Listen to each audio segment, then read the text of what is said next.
7 minutes past the hour, a brand new day, brand new hour has started. It's the kickoff hour with the Good Time Gang. We thank you for being with us today. Willamette could spin. It is on the table, so be ready. It's a short week for the staff. Friday will be a Rick and Bubba best of as we look into Memorial Day weekend and then Memorial Day on Monday. So a 4-day weekend coming up for the staff. Friday, a hosted best of, and then Monday, a Rick and Bubba replay. But welcome in. We got a great week planned for you. And today, Willamette, as I said, it is on the table and is probably going to spin today. I'm just going to call it. So be looking for that today. Don't forget, go to rickandbubba.com, spell out "and" there, for all the information about the show. A lot of cool items at the store. So just click store and see a lot of the latest items that have been added to the Rick and Bubba apparel. Check all of that out at rickandbubba.com. Upcoming events, it'll either have where Rick is speaking or different staff members and where they'll be. All the social links are there on the homepage where you can follow the show and individual members. So everything is there. It is Rick and Bubba's home at rickandbubba.com. Let's bring everybody in. We have one Eddie Van Adler. He's here.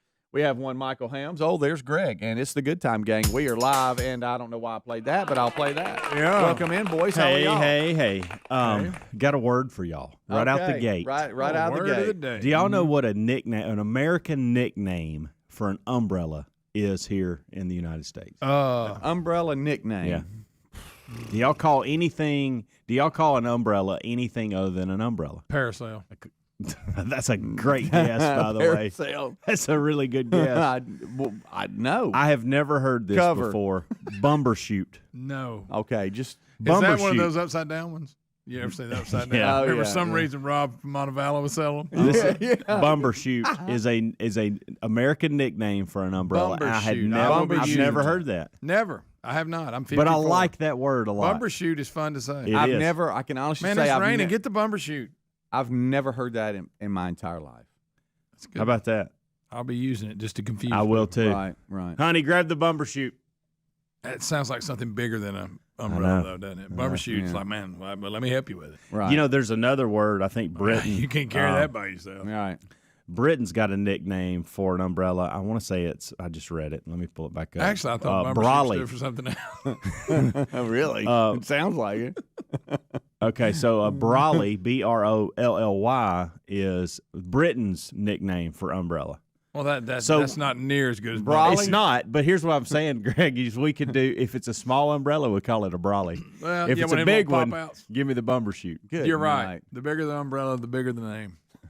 In the One of world. them big golf umbrellas, bumbershoot. So, what you got there? I mean, Oh, that's it looks my like, backpack. Looks like little man's backpack. Wait a minute. It's my new backpack. Let me ask you this. What's happening here? I mean, sorry. it's just sitting right where I normally sit. In I lost 13 my years, keys. Yeah. is this? I don't think you've had a backpack in here, No, I right? haven't. What moved you to do it, and what is that string on it? I don't. That's something. Yeah, well, what we doing there? Let me tell you where I didn't go out and buy this. This is what happened. Okay. Well, Was you it look really Sunday? sharp with it. Yeah. Sunday, and the reason it's in here is I've got to figure out my pockets. Could you fit a in bumbershoot in it? Maybe a Brawley. Brawley. Yeah. Hey, Brawley can. Yeah, that's good. Sunday, I went down to Braden's room, and I got legs. Hey, it was as dirty as could be. Okay. And You Amanda said, had look, said, there's a new backpack. no, Amanda Oh, son, said, give me the backpack. Amanda said, No, hey, Daddy, don't take it. It's what I take to school. No. she said, hey, listen, we got to do something with Braden's room. He's got to clean it. You need to go down there and do your deal where you claim it's not clean to your Get standard. this and bumbershoot blah, blah, cleaned blah. up. Right. And so I I'm went gonna down use it there. Get up. Incorrect. Where's your Brawley? I'm going to use it incorrectly all day. Found a disaster of a room. Okay, And well, I sure. even it was so far it was so out of hand. I went and got the shop vac out. I just skipped the vacuum cleaner and got a shop vac. Made him so mad he bought a backpack. And in the process of cleaning, I looked over and I thought, "Hey, there's a brand new backpack that didn't get used this year because Braden's been virtual like 90% of the year. He went I don't know, maybe 20%. I don't know. It probably wasn't 90 that he was Well, virtual. 90 to 20 is a little different. Well, no. What I'm saying is he probably 80%. He probably went 20% of the time. Gotcha. Okay. At first, I said for some Gotcha. reason I said 90%. He brain didn't go, switched, and then the brain goes Right. instead of going 80% of the time, I went the other route on the other end. Instead of 10, 20. he went 20. Right. I got it. Right. It Thank took me a you. Yeah, minute. well, Right, you know. I'm with you, Bumbershoot. So in the process of cleaning his room, If we had interns, the next will be intern Bumbershoot. Yes, you know it it. would. On the phone. well, they're coming back next week, by the way. All right. Well, Oh, that's one. Raleigh. Yeah. I'm sorry. I think he even had a British accent in there. It wasn't a very good one, but it Oh, got a new shirt. yeah, I like that. Pants too, I noticed. I had new shoes, but I thought y'all couldn't take it. I said, no way I'm wearing it. Seriously, I went and put them back up this morning. Yeah. Is it picture day? It seems like it. We see pictures I that know. come up I from know. 10 years I ago, and know. I have the same shirt on. I totally understand And my that. wife just I like bought me a that new shirt a lot. Right, I get it. All right, Fishing shirt. but we'll I talk think that about, she was sending a message that she Yeah, needs some more yeah. clothes. We'll go to that a little bit later. Go to Brawley. So I see the book bag laying over in the corner, and it's full of stuff that he hadn't snatched it used up. all year. And I said, "Hey, what are your plans for this book bag?" And he goes, "I don't have any." And I said, "Will you ever use it? Like we use it to go spend a night places, whatever?" And he's like, "No, I got a bag for that."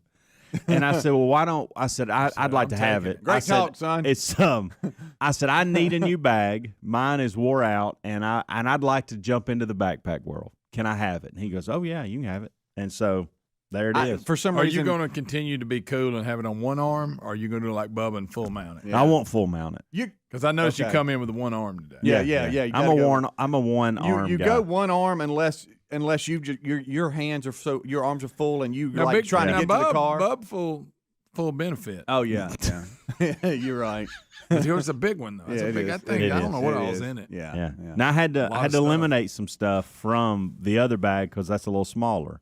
But I get my laptop in there. I got a couple notebooks Okay. and all my medicines. I mean, I and- You visualize. need to be riding up on a bicycle with that. okay. Yeah, I see visualize. Braden hanging on to one strap, going, "No, Daddy, I want it," and you're just trying. You're going, You "Give said me, your give me room's the, messy. Give it here. yeah, It's give me gonna the cost backpack. you. Give me the backpack, Brawley." That's one less piece of junk in here in the way. Right. So That's now what a I big I want visualize. you issue. to tell me what that strap. I know. Do you put stuff It's under that? it's for like a think jacket or something. Yeah. You can like Jacket? Yeah, because really that's for like camping or backpacking. And so you put it in there and then cinch it up, and you can carry you things could with fit you. about 3 beers What did you under say? that. About 3 beers would fit under that. little Okay, thing. It would all hold right. it. Interesting. I like Once this you took thing a one lot. out, though, they'd fall out. I like that little Huh? compartment. Yeah, no, that is. Yeah, I that's like pretty that. good, buddy. We all see your So- backpack. We get it. Did you now wear, I honest- see you wore a matching shirt. I I did. think- That was accidental, but yeah. You know what I think? I think though he's going to find out it's a little too small for him. It- for it- what Greg, he- you for may what be- he needs to carry. Yeah. You may be onto something. It and- looks Now- better now- being that First size. of all, I lost my keys this morning, and Yeah. the pocket situation, this thing I hadn't figured out. Well, they yet. were in the Bumbleshoot pocket. Right. So you I think found it. we need to upgrade you to a backpack No, because that- right now you carry around I'm a little not purse. Big backpack. No, that's called a daggum briefcase. Purse. If it had a big strap, it would be a purse. But Right. it doesn't. It looks like a little carrying. It came with a purse. strap, but I don't Right. use it. Yeah, but it's pink. Well, you got to go with what's on sale. You want my That's bag? That's like a leather nice thing. But that it's mine okay. Okay. does. My wife bought me that for like my birthday one. But I don't mean. I mean, you could slide that in your backpack. It's my second one. I wore the You first one could. out. You could actually put that in a backpack. Right. I'm just not a backpack guy. So you're That's getting it. one? I didn't. I said I wouldn't either, but I'm gonna tell you, it's pretty handy. Yeah. But you don't have to walk around the office with it. You can go put Well, it I down. lost my keys, and y'all had to let me in this morning. I found them though. Rick and Bubba, Rick and Bubba.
to try, and it's 21 minutes past the hour. Kickoff hour live. Rick and Bubba join us right after top of the hour. Will it make it spin today? Be standing by for that. You never know.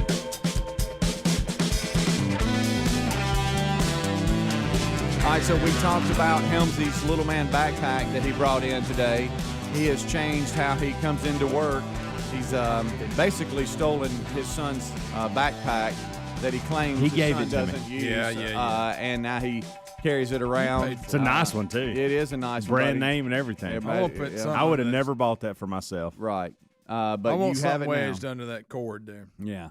And Greg thinks he's going to upgrade from his helmet. little purse. Helmet I'm would not be doing good. that. My computer bag is fine like it is. I'm very happy with it. All right. You got a little swish about you when you carry it around. You do. Well, but you know what? He walks around with confidence, and He that's does. the key. He does. All right. So last night you had an appearance at a junior college softball home run derby at Chocolaca Park. And in my hometown of Oxford, they have a great facility. You've seen Look, it. future up mayor close. of Oxford, probably. Huh? The NJCAA, the National Junior College Athletic Association, teams from all around the country. Yeah. Well, they had a little kickoff for the tournaments this week, Okay. and a national championship, by the way. So they had a little kickoff. They had a band there, and they had a home run derby and all that. So I was there to kind of like host a home run derby and little different things, you know. And you know Did you what's have some funny? funny little Oxford's only comments? I tried my best, but I probably sucked at it. But I had a good time. Did you And I Chris Berman it? I did a back a couple Did you times. really? I did Okay. a couple of them. That's a no doubter. But them girls can hit. yak. Them girls can just hit. Oh, Yeah, Wow. yeah, they can. And competitive too. They Yeah. get after each other. And their teams in the crowd, they're doing rhymes and hollering and Oh, Sure. they're man. rowdy. Pretty cool though, atmosphere. Oh, to it was be great. around. Yeah. It was really great, beautiful place. But before that, they had They had a live band. they had a live band. Get this, Man, John Stone and the Trailer Park All Stars. Okay, Oh. John Trailer Stone Park and the Trailer Park All Stars. It's Okay. hard to say that. Okay. It is hard to Now, say. look, I will say this. You can tell. I mean, these guys, I appreciate it. These are musicians that play for a living. That's what they do. And they play a lot. And Okay. they've played for years. Okay. And, I mean, so they're really enjoyable. But when I got there, they were playing a couple songs. And then they wanted me to get up and, hey, welcome everybody. And then, introduce the Parks and Rec guy and all that. And then kick everything off. Yeah. Okay. They'd done played a couple songs. She told me, she goes, hey, yeah, John said he knows y'all. And I said, okay, really? Anyway, so he's singing. All of a sudden, he goes, all right, y'all. He goes, hey, guess what? We got the Rick and Bubba Show. We got Greg. He even said my name, Greg Burgess from the Rick and Bubba Show, but y'all know him as Speedy. Oh, my God. And I did. What am I going to do? Go, no, that's the bald-headed guy. So I just went with it. Hey, Yeah. Speedy's here. Wait a minute. So you mean to Oh, tell me my. there's ladies from all over the country and their families that think you're Speedy? Yeah. Okay. But it was funny. He said my name, Greg Burgess from the Rick and Bubba Show, but y'all know him as Speedy. Greg Speedy Burgess. And look, But God love you. You John just went Stone with and the it, Trailer huh? Park All Stars did a great job. He But- just a little off. He was close, on yeah. that. Yeah. But the show was He's not good. off. Just the No, name. no. is I off. mean the name. Right, He yeah. got. He knew he had the right show, and he even had Speedy, who is the right guy, but he just had the wrong guy as Speedy. But they were really good. They had the girls were out there. They were having a ball. All the teams were out there watching them, and they're a country band, but they went into Uptown Funk. I mean, Oh, they okay. brought it. Oh, it's They pretty brought fun. it, huh? Yeah. Oh, they did a great job. He just got a little confused on I me love and you. it. Yeah, I love your decision though. Go. It's too Yeah. complicated to try to. But change y'all it. know him as Speedy. Give it up for Speedy. Carrying his brolly. But it was fun. I was proud to be a part of it. It's I act like that Oxford's far away. It's Yeah. my hometown where I grew up. I live like 30 minutes from there now, and I act like, I finally got by to Oxford. And my daughter actually lives there. So, but I did see people that I haven't seen in years. How late of a night did he go? Oh, the event started. The home run derby started a little after 7. Yeah. It went. We had to go into tiebreakers on one. couldn't round. believe it. It goes down. You get 5 pitches. Yeah. Then it goes down. You get 1. Mm-hmm. And which was fun to watch. So I got into bed about between 10 and 10:30. That hurts. After one was hit, did you go? Oh! Back. Madden's gone. Yeah. You know what's funny to watch? Did anybody ask you about Helena? You being Speedy. I just didn't know. If somebody You got me for a second. Yeah, they said, Helena's, I told you, it's a beautiful place. How's JC doing? JC, that's how Reese and JC's doing. Yeah. Also known as Speedy. Then it's so complicated. You're like, yeah, whatever. Yeah, I'm Speedy. You and Terry had an anniversary last week, I see. Yeah. Guys, y'all got to understand, situations like that, I don't correct I know, people. I don't totally Of course, agree that with was no place to correct them. Especially if they're passionate about it. But I've told you this on the air before. There was a guy for about 10 years that worked at the Pizza Hut in Oxford that thought I was Rick. And I just answered to it every time I went in there. Hey, Rick. And I said, what's up? I couldn't tell him. He was close enough. I've had people come up and tell me stories about the show, but they have the name wrong. Yeah. Like it's really Rick, but they're saying it's Bubba or, reverse. Oh. And I don't even correct them. I'm like, I Same know. thing. Yeah. I just go with it. Yeah. What about people asking, you remember that time you did this? Do you fake it and go, I do. I do when you really don't. Yeah. I've done that. They've asked me hey, you remember when you worked at the power company? Yeah. They asked me, you remember that time you was naked at Regions? I go, I know it. It was really embarrassing. But I was proud. Made the news. Greg. Oh my goodness! I bet you thought at first. All right, be honest. Did you at first think he was kidding? I'll be honest with you. He really drove the point home. Okay, He didn't just kind of say Speedy. All right. Speedy! Woo! Come on up here, Speedy. But Thank you. Well, I mean, he was close. Did you have was any- close. How did he get The that fact that he information? knew somebody with the show was named Speedy, So that- he did know the show. Right. So he added this on his own. Yes. And you said he says we know him. Yeah, I don't know if Not well. Was he in Nashville? know that. Maybe some of the events when y'all. That's probably because you were a big deal in Nashville when you were the stadium guy. And all that. Hush. He asked me, "Do What's I his miss name the again? Titans?" John Stone. John Stone. I'm just sitting Big here racking guy. up. He looks. He reminds you, if you want to compare him to another celebrity, he reminded me of Trace Atkins. Oh, Big Do guy. you have a deep voice like that? Not quite. No. Okay. No, he didn't have. They didn't go, hey, Speedy. No. But he's a big guy. Greg Burgess, cowboy $1 million. hat and hair, and the Trailer Park All Stars were bringing it. Oh yeah. They had one guy, and all he played was a harmonica. Ooh. And he was a real skinny guy with tattoos all over him, and he would. Whoa! Oh, I love the music. Speedy loved it. Somebody said if you kind of combined our names, it'd be greedy. But look, hey, when we're all out, if they buddy, want to it's call me okay. Speedy Oh, or yeah. Helmsy, I'll answer Did to any it. of your buddies that heard it call you Speedy the rest of the night? Well, one guy come by and said, you going to talk about that introduction tomorrow? Rick and Bubba.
25 minutes till top of the hour. Thank you so much for tuning into the kickoff hour here on the Rick and Bubba Show.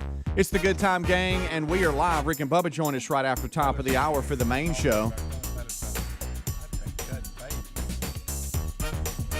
If you ever feel like joining in, you help produce this hour, you can always do that by calling 866-WE-BE-BIG. It'll be unscreened phone calls, so when we answer, you'll actually be on air. So be standing by for that. Eddie Van Adler, he's got everything rolling in HD, and we thank him for being here. Man in the station there when it comes to TV, and so he has got that happening. We thank all of you that are tuning in today, as always. We've talked about a couple of things. Helmsy has got a little man backpack now that he stole from his son, and so he's changed his work bag to now be a backpack, and so we're having fun with that. Get a lot of backpack emails. Right. I got my backpack. One in particular here, backpacks. I got one for work, one for church, and one for daily personal stuff. Right. Wow. Yeah. Daily personal stuff. I got one. I was always the backpack. I don't know what you call what you had. It's kind of a duffel bag look. Shoulder bag, maybe? Yeah, shoulder bag, but it's nicer than a duffel bag. But it's kind of that style where you can put a laptop in it and some different things. I had that forever, and then I went backpack, but just one shoulder backpack, which when you're carrying it, it acts that way, and I like it. You can slide your little laptop. I like in the there. one I got. You got that little. I don't know what you jealous. I don't know what you got. Now, you can't take anything home but that laptop. Well, what do I want? I don't know. I have a bag for my gym clothes. I just got to get my pocket situation. It's too big. Figured out. Well, it's a big one. Yeah, you'll be good. Yeah, don't lose your keys again, everybody. Greg hosted or emceed a home run derby with softball JUCO that's in Chocolaca Park in Oxford, Alabama last night. It was called Speedy on Stage. Yeah. And he just went with it. Also known as Speedy. You know him as Speedy. Right. And every now and then, and Terry just bought me 3 pair of pants. Our wives will just show up at home and have clothes for us because we wear the same things all the time. And I get it. I really do. But I don't know the last time I've ever gone and just shopped for myself and said, you know what, I need some clothes. And Terry said, by the way, I got you some pants. I said, what are you talking about? I got you some pants and I'm washing them and they'll be out soon. Well, what'd you get me? Well, I got you a gray pair, a khaki pair, and some others. This new little soft, khaki stuff that they wear. And I'm like, why'd you do that? Well, because you wear the same jeans all the time. Yeah. I'm like, really? And you do, honey. So I guess Lisa's had enough with you too. Yeah. She wants to add to your wardrobe. I'll wear my new shoes later. I didn't want to spring all of it on y'all today. Yeah. But they're just a repeat of the typical black Under Armour, black and white shoes. Rick had on new pants and new shirt yesterday. He did. Yeah, I didn't look at his shoes, but he had new digs on too. We've all talked about the fact that we don't look at people's shoes enough. Yeah. Al's got some flashy ones on. Oh, he does. We got me some new ones when we were going on vacation, and to Greg's point, I got them on vacation because I didn't want to. I wanted to scuff them up a little bit before I came in here. Yeah. Mm-hmm. Didn't want to wear them new day shoe here. Who would do that? I went and put them back in the closet. I went. They won't be able to. They can't handle it. They won't handle this. Yeah. There's no way they can handle it. I like the Magellan stuff you're wearing. The pants. Yeah. They've got shorts just like those pants. Mm-hmm. They're to a T. Pocket is in the same spot and everything, and it doesn't stick out too. That's what I love about those. You know those cargo pants have the pockets. I can't stand that. I got these. There's a little zipper on it, and the only thing good about those is if you're like working at the house on something, you got to stick a bunch of stuff in your pocket. Right. On them. That's what I have. I still have a pair, and that's the only thing I use them for. Right. Well, you look sharp. So I don't know if you want to take any pictures today. But I may do it. You could lean up on the rail outside and look sharp. My summer pictures. Yeah. All right. So, Helmsy, I know that we made an agreement that we would intervene when necessary. Okay. And I just want to let you know, after your Marco Polos yesterday and your eating style yesterday, it was that you're not Phil Mickelson. I know. And I just want to let you know that I know he inspired you. I'm going to go ahead and tell you, I'm not. There's no way I'm committing to a 36-hour fast. I just can't do it. I know me. We talked about Phil Mickelson and transforming himself physically into something that could compete, with these young kids and still be in the PGA Tour. And he was in the PGA Championship, oldest to ever win a major in the PGA. We talked about all that, but the side note was how he did it. And he talked about his workout regimen. I think he and made whatever, every bit of that up. But he changed how he ate. and that's out there. And he did a lot of fasting. Or I whatever. want someone to document that he went 36 without eating once a He week. still does it. He says. Hey, Greg, Well, look, somebody Greg. needs to. I want documentation. He looks really good. Look so at me. He's done Don't- something right. Don't talk bad about I'm sorry. Phil. He may okay? not be doing the fasting thing, but I'll tell you this: he's got his act together. I Yeah. guarantee Right he, now, he that's- didn't fast after that victory. I bet he piled it on. And I'm gonna say this too. I went yesterday. Yeah, so you think you're Michael Phil Helms. So I just wanna make yesterday, sure just we know. out of curiosity, I thought, well, I'm not going to eat anything today. And so now I have something. I had 2 cups of coffee and I had 2 Sparks. Greg, don't you miss this. Okay, that's an Advocare product, like an energy drink. Mm-hmm. 2 coffee, 2 Sparks, a ton of God. water, and Were you trying to, you I blow did top have your a, head out? I did have a I did have a protein shake around like 2 o'clock How before I dare did you. carpool, and then One mellow yellow. But here's the thing: at 6 o'clock, Amanda called. She said, "Hey, we're on the way home from horse lessons with Maddie. What does everybody want to eat?" And she goes, "Do you want me to stop at that barbecue place like we did last week?" Everybody seems to like that. And I said, "Do you know that I have not eaten a single bite of food all day, and I'm not even bothered by it? Like I never once felt hungry yesterday or anything. But when she called, I said." I hadn't had one bite, but that's about to change. Yeah. The minute you get home, it's going to get vulgar. And I didn't get ugly with it because, quite frankly, I didn't really feel like I needed anything. It was a weird feeling. I know that. Try to go fast like 5 days. So I'm going to try to. Here's what I'm going to try to do. Wait a minute, wait a This minute. whole week, I'm going to try to not do anything but eat dinner. That's what I'm going to do this week. Greg. I don't usually eat breakfast. I only go like 1 or 2 days a week where I even eat There's a breakfast. better chance that he'll stay signed up to Netflix than to do that. Now, I did see. I got to stay busy. You got to stay busy. Yeah. That's the key. Yeah, I see. I'll And I do that. And If I I'm was doing busy something, yesterday. I'll go, just well, I ain't eat all constantly. day. Yeah. Mm-hmm. Then there are those days where I want to eat the entire day. Got on the treadmill a little bit yesterday just because I I'm going felt nuts. like. Well, no, Did you wear because that backpack? Greg, to what I said, I had a couple hours and it was either take a nap or go get something to eat, and I didn't want to fall into that, so I just walked. I watched the documentary while I walked on the treadmill. I didn't get crazy. Yeah. It's just sitting in front of a TV. So I just got on it. And Was walked it a out. documentary about Phil? No, it Oh, wasn't. okay. It was a called really Phil good My documentary that we need to talk about at some Yeah. Was point. it called we I will. Love Phil? I love Phil. So So I just was. my I- battle will be between if I and I'm going to try it, and I'll let you know. I'll be honest. Like yesterday, I probably could have just went through the rest of the day, went to bed, and probably would have been starving this morning.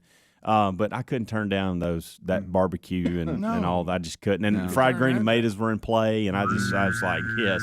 Did you check with Phil see if you could eat that? My Did he fast and struggle. then eat that? Hey, my Daddy. struggle is going to be from 11:30, 12:30 till about 4 or 5. Mm-hmm.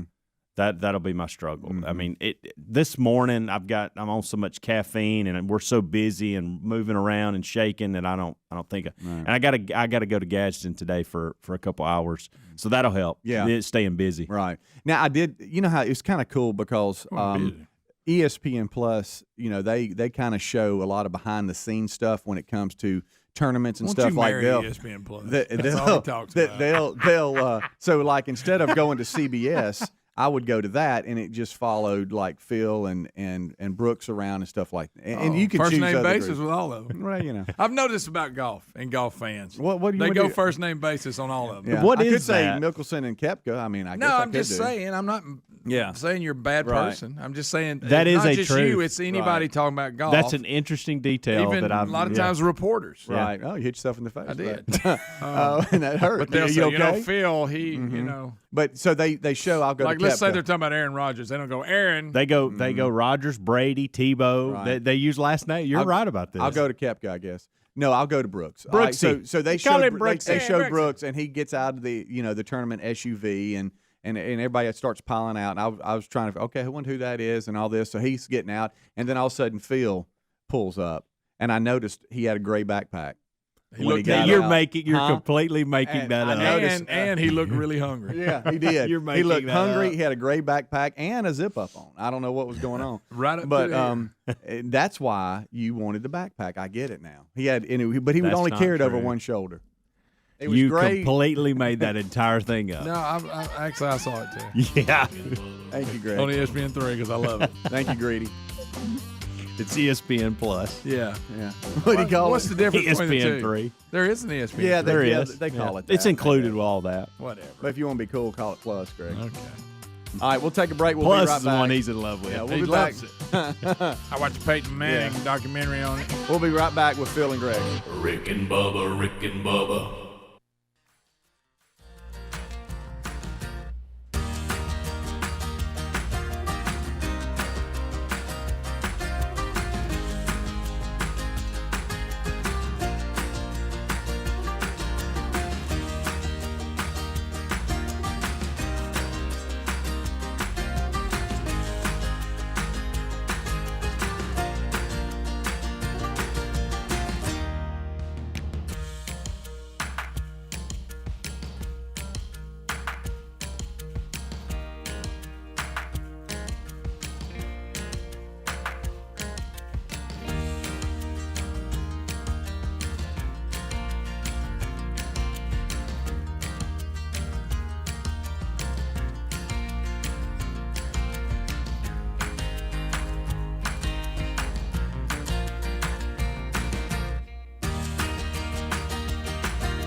9 minutes until top of the hour. Thank you so much for tuning in to the Rick and Bubba Show, the number 866-WE-BE-BIG, and we appreciate you being with us. Yesterday I got a notification. And you know what it was? It was UPS dropping off another package of something that Terry ordered. Sure. But do you want to know how I found out, and I knew? It's because the doorbell camera from Simply Safe, it notified me that, hey, you got motion. And so I was able to check, and I went, I know what that is. And then a few minutes later, I got a delivery notice saying that a package has been delivered. It all worked together. And there's a lot of security knowing that simplysafebubba.com is looking over our home. They got so much to offer. And right now, it's the burglar busting protection for your home or small business, simplysafebubba.com. This is an award-winning security system, folks. You need to check them out. It's so simple, too. Don't let it be intimidating, because some of these security systems can be when it comes to setup. But did y'all know I'm kind of like the Simply Safe whisperer, where, like, friends... It's speedy proof. Yes. Friends will call me and go, hey, we just ordered Simply Safe. Can you come over and help me? And I'm like, well, yeah, sure. I've done this a couple of times, win, play, show. And I go over there, and I'm not needed. Yeah. They're like, oh, I didn't know it was this simple. No, you basically plug in the base Hence station, the name, Simply Safe. and it starts giving you voice commands on what to do. It's pretty simple. They take care of keeping you safe. It's their number one priority. When an alarm goes off, a person who cares is there for you when a phone call comes in, and they have emergency assistance. It's 24/7 when it comes to protection. Experts are trained not only to keep you safe, but to make you feel safe. It's security that you want to, make sure that you have for your home or small business. U.S. News recently named it the best home security of 2021. Visit simplysafebubba.com today to customize your system and get a free security camera.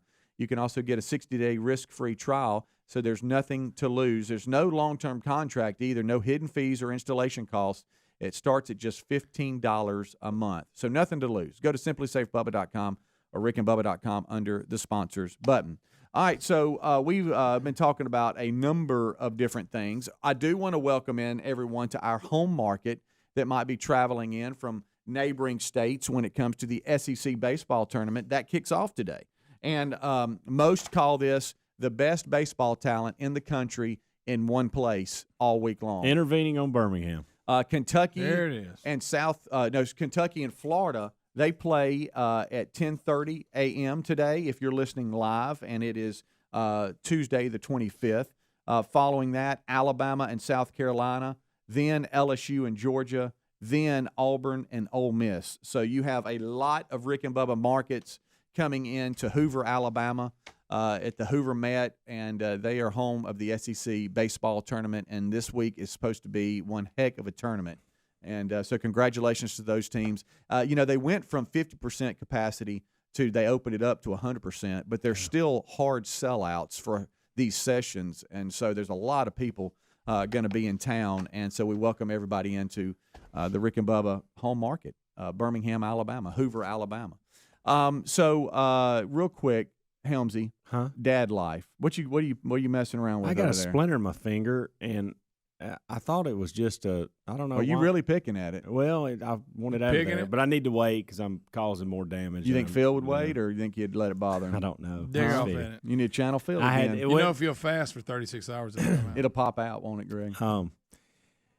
That made me think of this. I thought I got a fish hook in it. Well, I got a fish hook in it the other day, and I thought, well, it's just a fish hook, but there's something else. There's something else in there, and it's hardened up around. I don't know. It's weird. I'll look at it. But I had to pull a piece of glass out of Maddie's foot, my 8-year-old daughter. How'd that happen? Out of her toe last night. It was a little piece. Did you break the glass? Amanda or Caroline one, I'm not sure which one, dropped a glass in the kitchen and evidently didn't get it all up. And so she stepped in it, and you do the soaking thing. You soak it in hot water, and it'll pull it out. It'll give you a chance to get some tweezers and pull it on out of there. Yeah.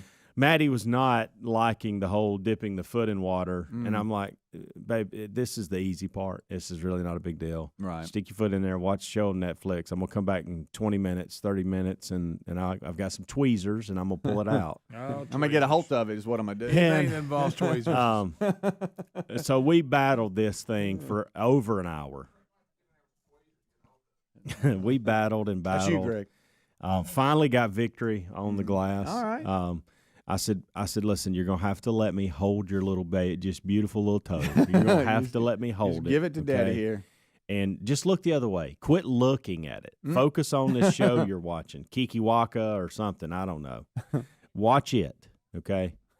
And I'm gonna just feel a little squeeze so it doesn't go back in there. Keep it elevated, and I'm gonna take these tweezers and just just remove it. You can get a hold. And I could feel it. You know, when you'd run the tweezers over it, you could hear it hit, clank a little bit. And I said, "That's it. I'll get it." And so I said, "But you just take a deep breath, watch your show, don't look at me." And we finally got it out. But wow. A lot of drama. A lot of drama. Well, is it out? Is it out, Daddy? It is. She goes, well, it's still red and it's still bleeding. I said, yeah, it'll do that because you just had glass in your foot.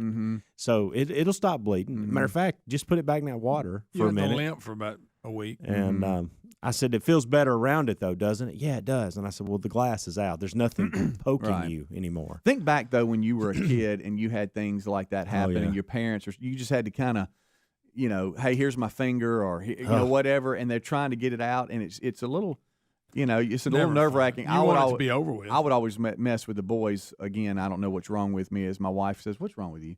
And I would have already gotten it out, and I'd be like, "Hang on, man, it's almost there," and I've already gotten it out, and then, really, is it over? Is it over? Hang on, pulling teeth was a big one. Because I'd already have it in my hand, and they'd be like, "Hurry up, Daddy, hurry up!" You know, and I'd already have it. And then all of a sudden, I ain't got it yet. Yeah, and all of a sudden I'd be like, well, I don't know if it's going to come out. Feel it and see if it is. And they'd feel it and it'd be gone. They'd be like, it's not there. Did you swallow it? And then all of a sudden I'd say, here it is right here. And it didn't hurt as bad, but just the anticipation of it. It's like, oh my gosh, it's going to hurt. I know it's going to hurt.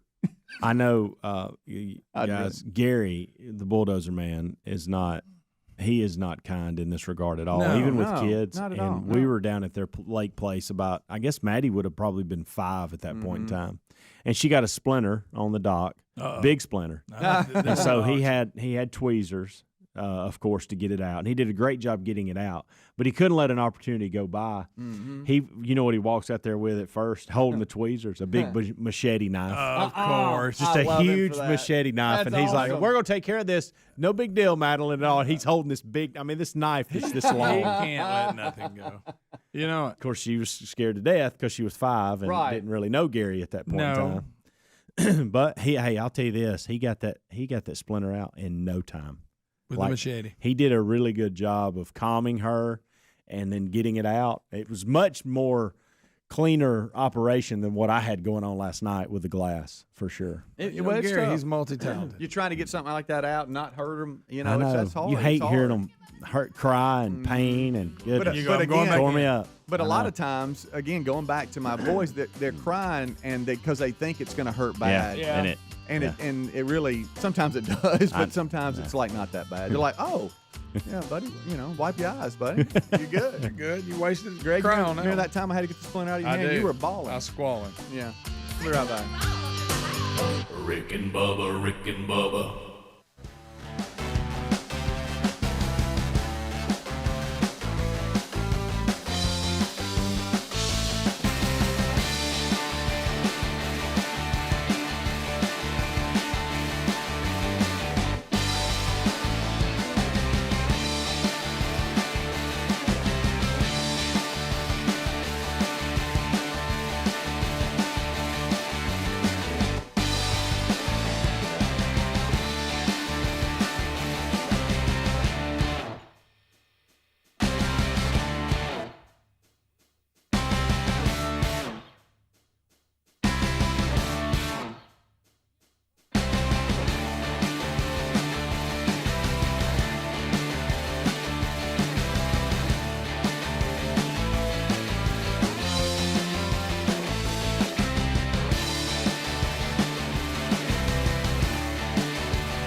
the gravy, please. Rick and Bubba, Rick and Bubba. Ooh, it brings me to my knees. Rick and Bubba, Rick and Bubba. I can't 6 start minutes past the hour, Rick and Bubba. How about it? Thanks for being here. day without a 27 brother. years, and hey, foot still on the pedal.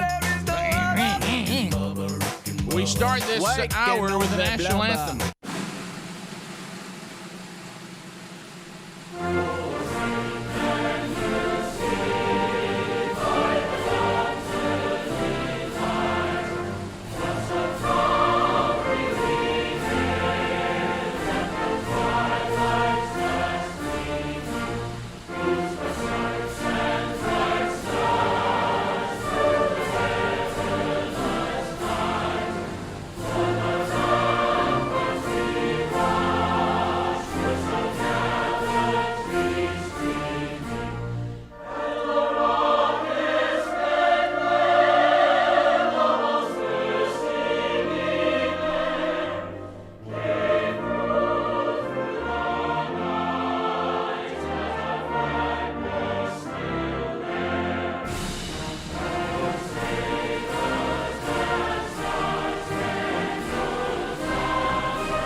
It is 8 minutes past the hour. Rick and Bubba Show. We got much to do on the program.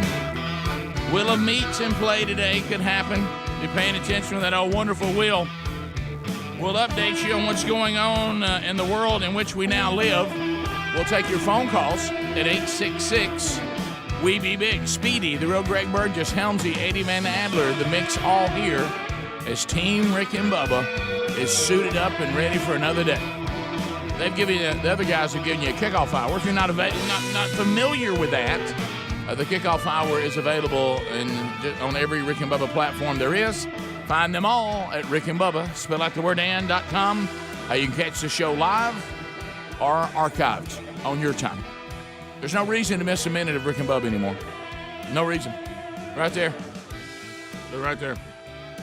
27 years strong. He's Rock Mike number 2. We call him the Silver Tongue 1. The man with a golden voice, professional lunch eaters, man of the year, the inventor of pizza and a cup, Shakespeare's worst nightmare, and the master of the King's English. Ladies and gentlemen, put your hands together for Bill Bubba Bussey!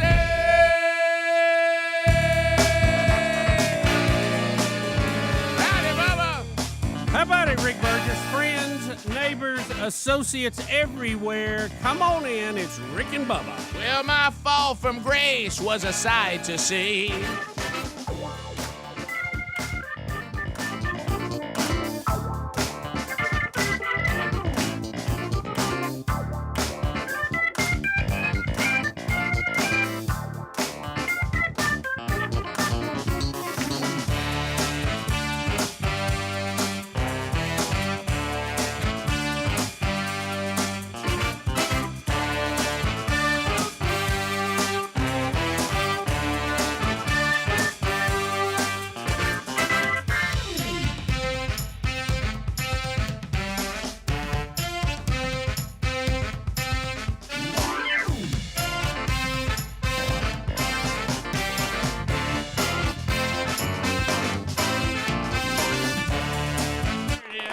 Still holding on, Bubba. Hey, we're tattered.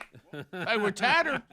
We're limping a little bit. You know those old movies, the westerns, where the guy would fall off the horse and he'd get his foot hung in the saddle and they'd drag him through the woods? My goodness. Yes. And always dragging through water. Oh, yeah. Oh, yeah. And the horse would not stop for anything. I remember thinking to myself, that must be bad. How about this? You know, we haven't talked about this in a while, and but you know how it's to the point now where the way it's rolling out, and of course Helmsy clarified, and some of the veterans told us it actually rolled out that way before the series The Chosen. How about episode 4 and 5? 5 came out Sunday. 4 had come out maybe a week ago. And I finally sat down and watched them last night. Okay. I watched. Oh my gosh. You out there? Oh my gosh, Rick. My bad. Yeah, there you go, buddy. I just don't let that laptop. Don't let that radio show get. Don't let that laptop get you. What's rolling? I don't know. But anyway, I saw episode 4 and 5 last night. So you saw 4, Greg? Hey, how about the pool scene? Oh, I know. Now that was a long way to set that up, and I know that was Exhausting. That was a little creative licensing there, but a pretty cool concept on Simon the Zealot. Yeah. But boy, hey, that when we got down to the moment though, that was if I didn't move you, I know. Good gracious. So anyway, I'm It's quite the behind. setup. I'm 2 or 3 behind. Bubba, the way they get to the lame man by the pool, that nobody will put him in there when the water stirs. The way they get there is really a cool idea, and that's all it is. I mean, they fill in some blanks that aren't there, but But now the two things they're putting together, those two things are there. I thought they did that with the guy plowing his field too. But same thing. they kind of played the opposite side, that he may have been the Good Samaritan, the guy that actually was the robber. Right. So you know, some people probably will get No, there's some hung up on some of that, but I don't have a problem long as you stay with the concept and you don't make it something it's not. Well, if you're just having appreciation for movies, the episode 4 was creative and beautifully done.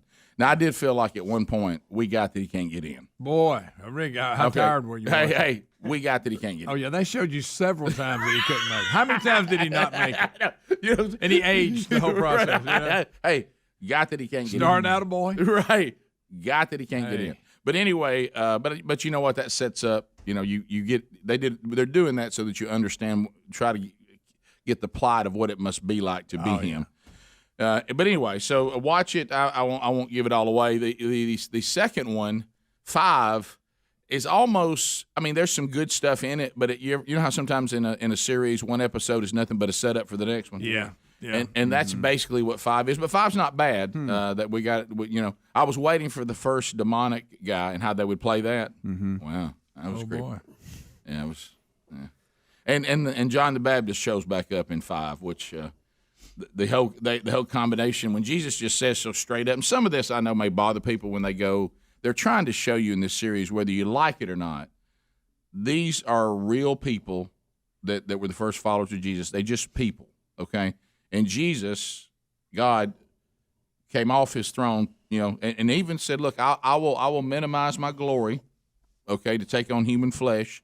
And so some of the interaction, with just a bunch of guys, I know may bother some people, but I think that I don't see anything wrong with it because they were just a bunch of guys, who were following God as a man. I mean, that's it. Mm-hmm. But anyway, they sit around and talked around campfires. We know that historically. There wasn't TV. Yeah. So now was I prepared for because John the Baptist, the cuz has got his own thing going. Yeah, And he's preparing the way. And then of course Jesus, when he says so casually, "Hey, give me a minute, I'm gonna go talk to my cousin." You know what I mean? So and then they sit down and they're having a conversation. But so anyway, Jesus, I won't tell you what it is, performs a miracle. Well, John, has been getting everybody ready. Everybody else has been seeing the miracles, and they do a play that he ends up finally seeing one, and all of a sudden he goes, "Yes!" And he goes, hey, told you. You know what I mean? Fired up. Get a little fired up, but he was a passionate guy. I think, yeah. So I'm not sure where they're going with Mary Magdalene on 5 though. What are we doing here now? What's that?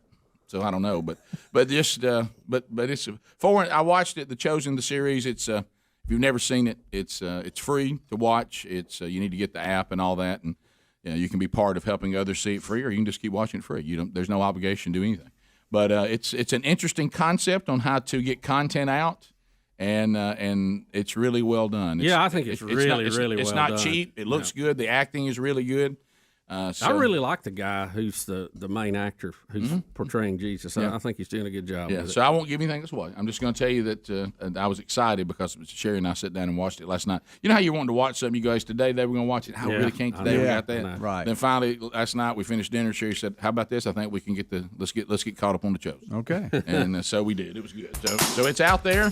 If you're like us, you get busy. So if you haven't seen episode 4 and 5. Or if you haven't seen any of season 2, 5 episodes are now available to you. But you got to have the app. The first ones, they debuted on YouTube and all that, but I think now it's down to app only. App me. that feels like a little bit of a step out, but I'm pretty sure that's right. 15 minutes past. More Rick and Bubba coming up. Rick and Bubba, Rick and Bubba.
Let's go.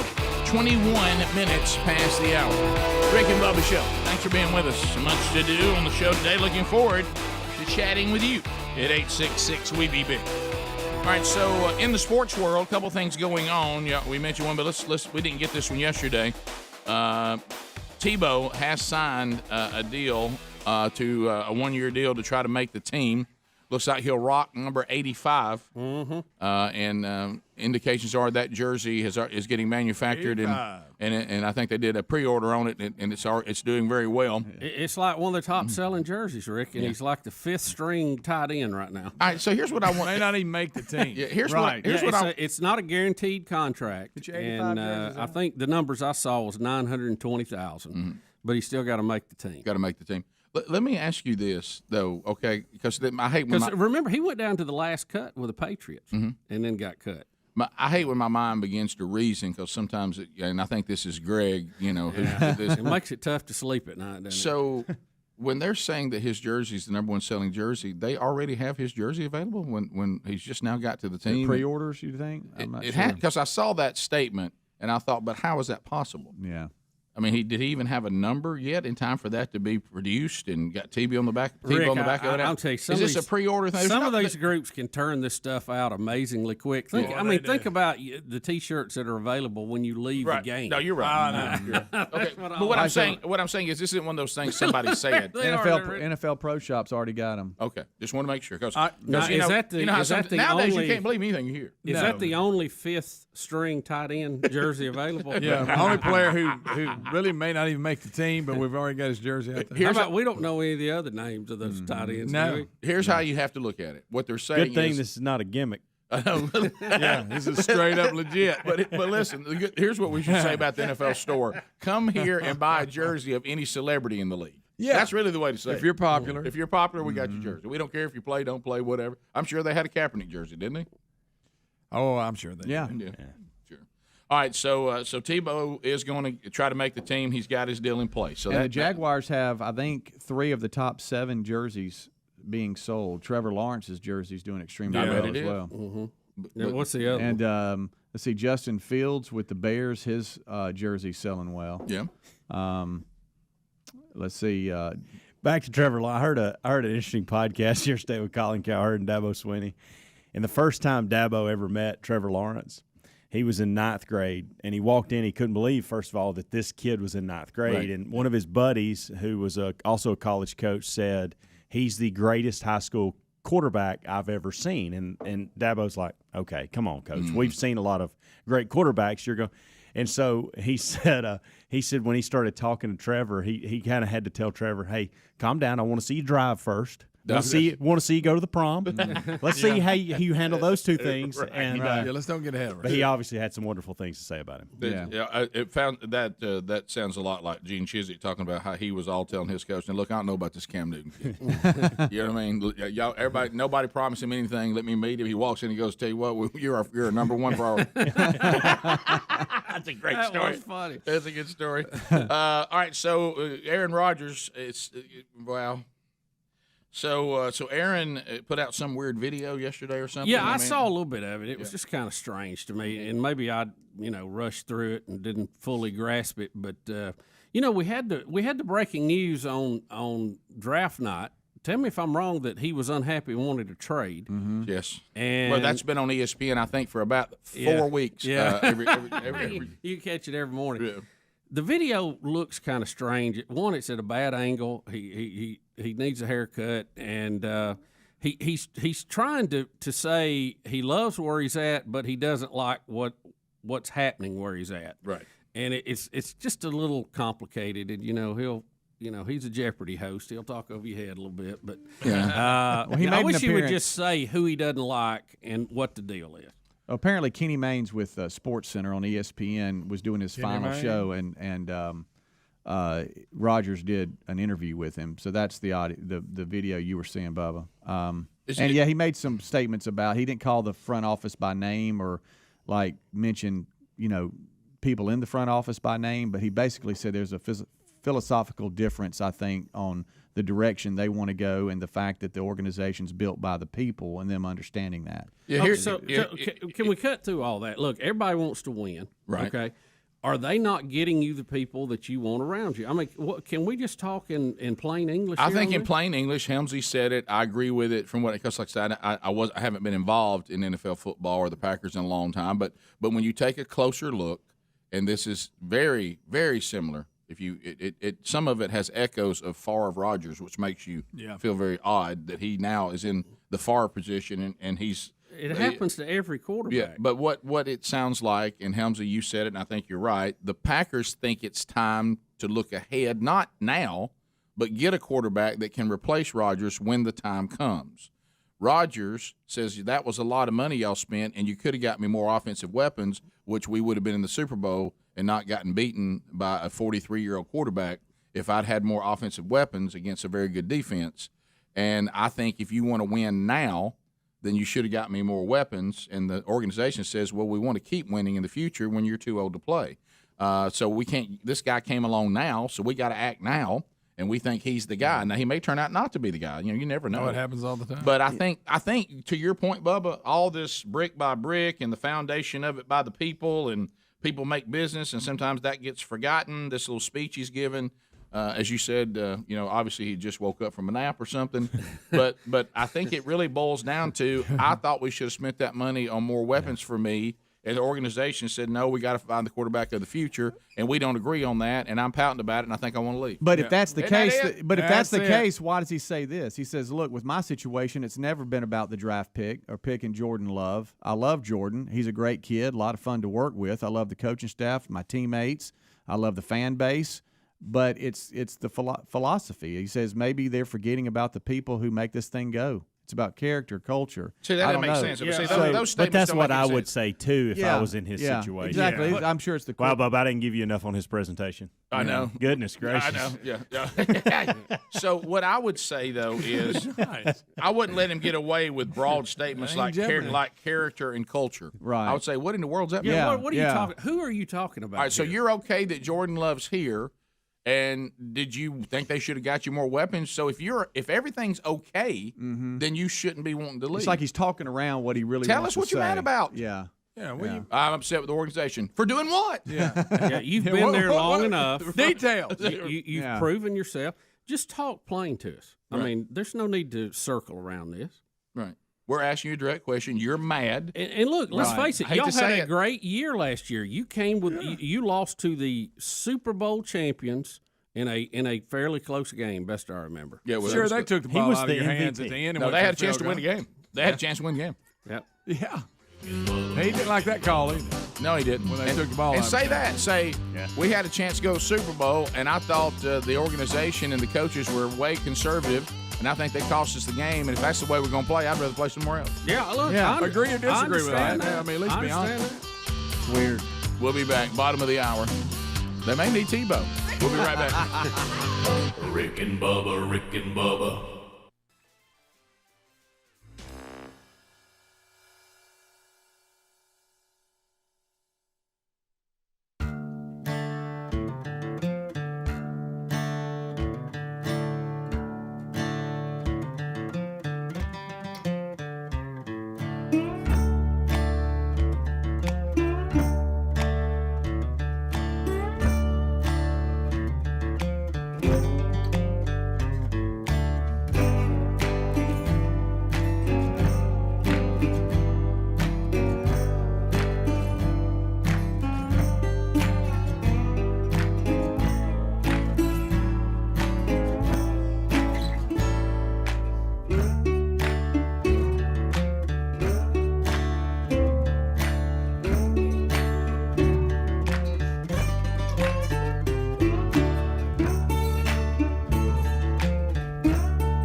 He found it.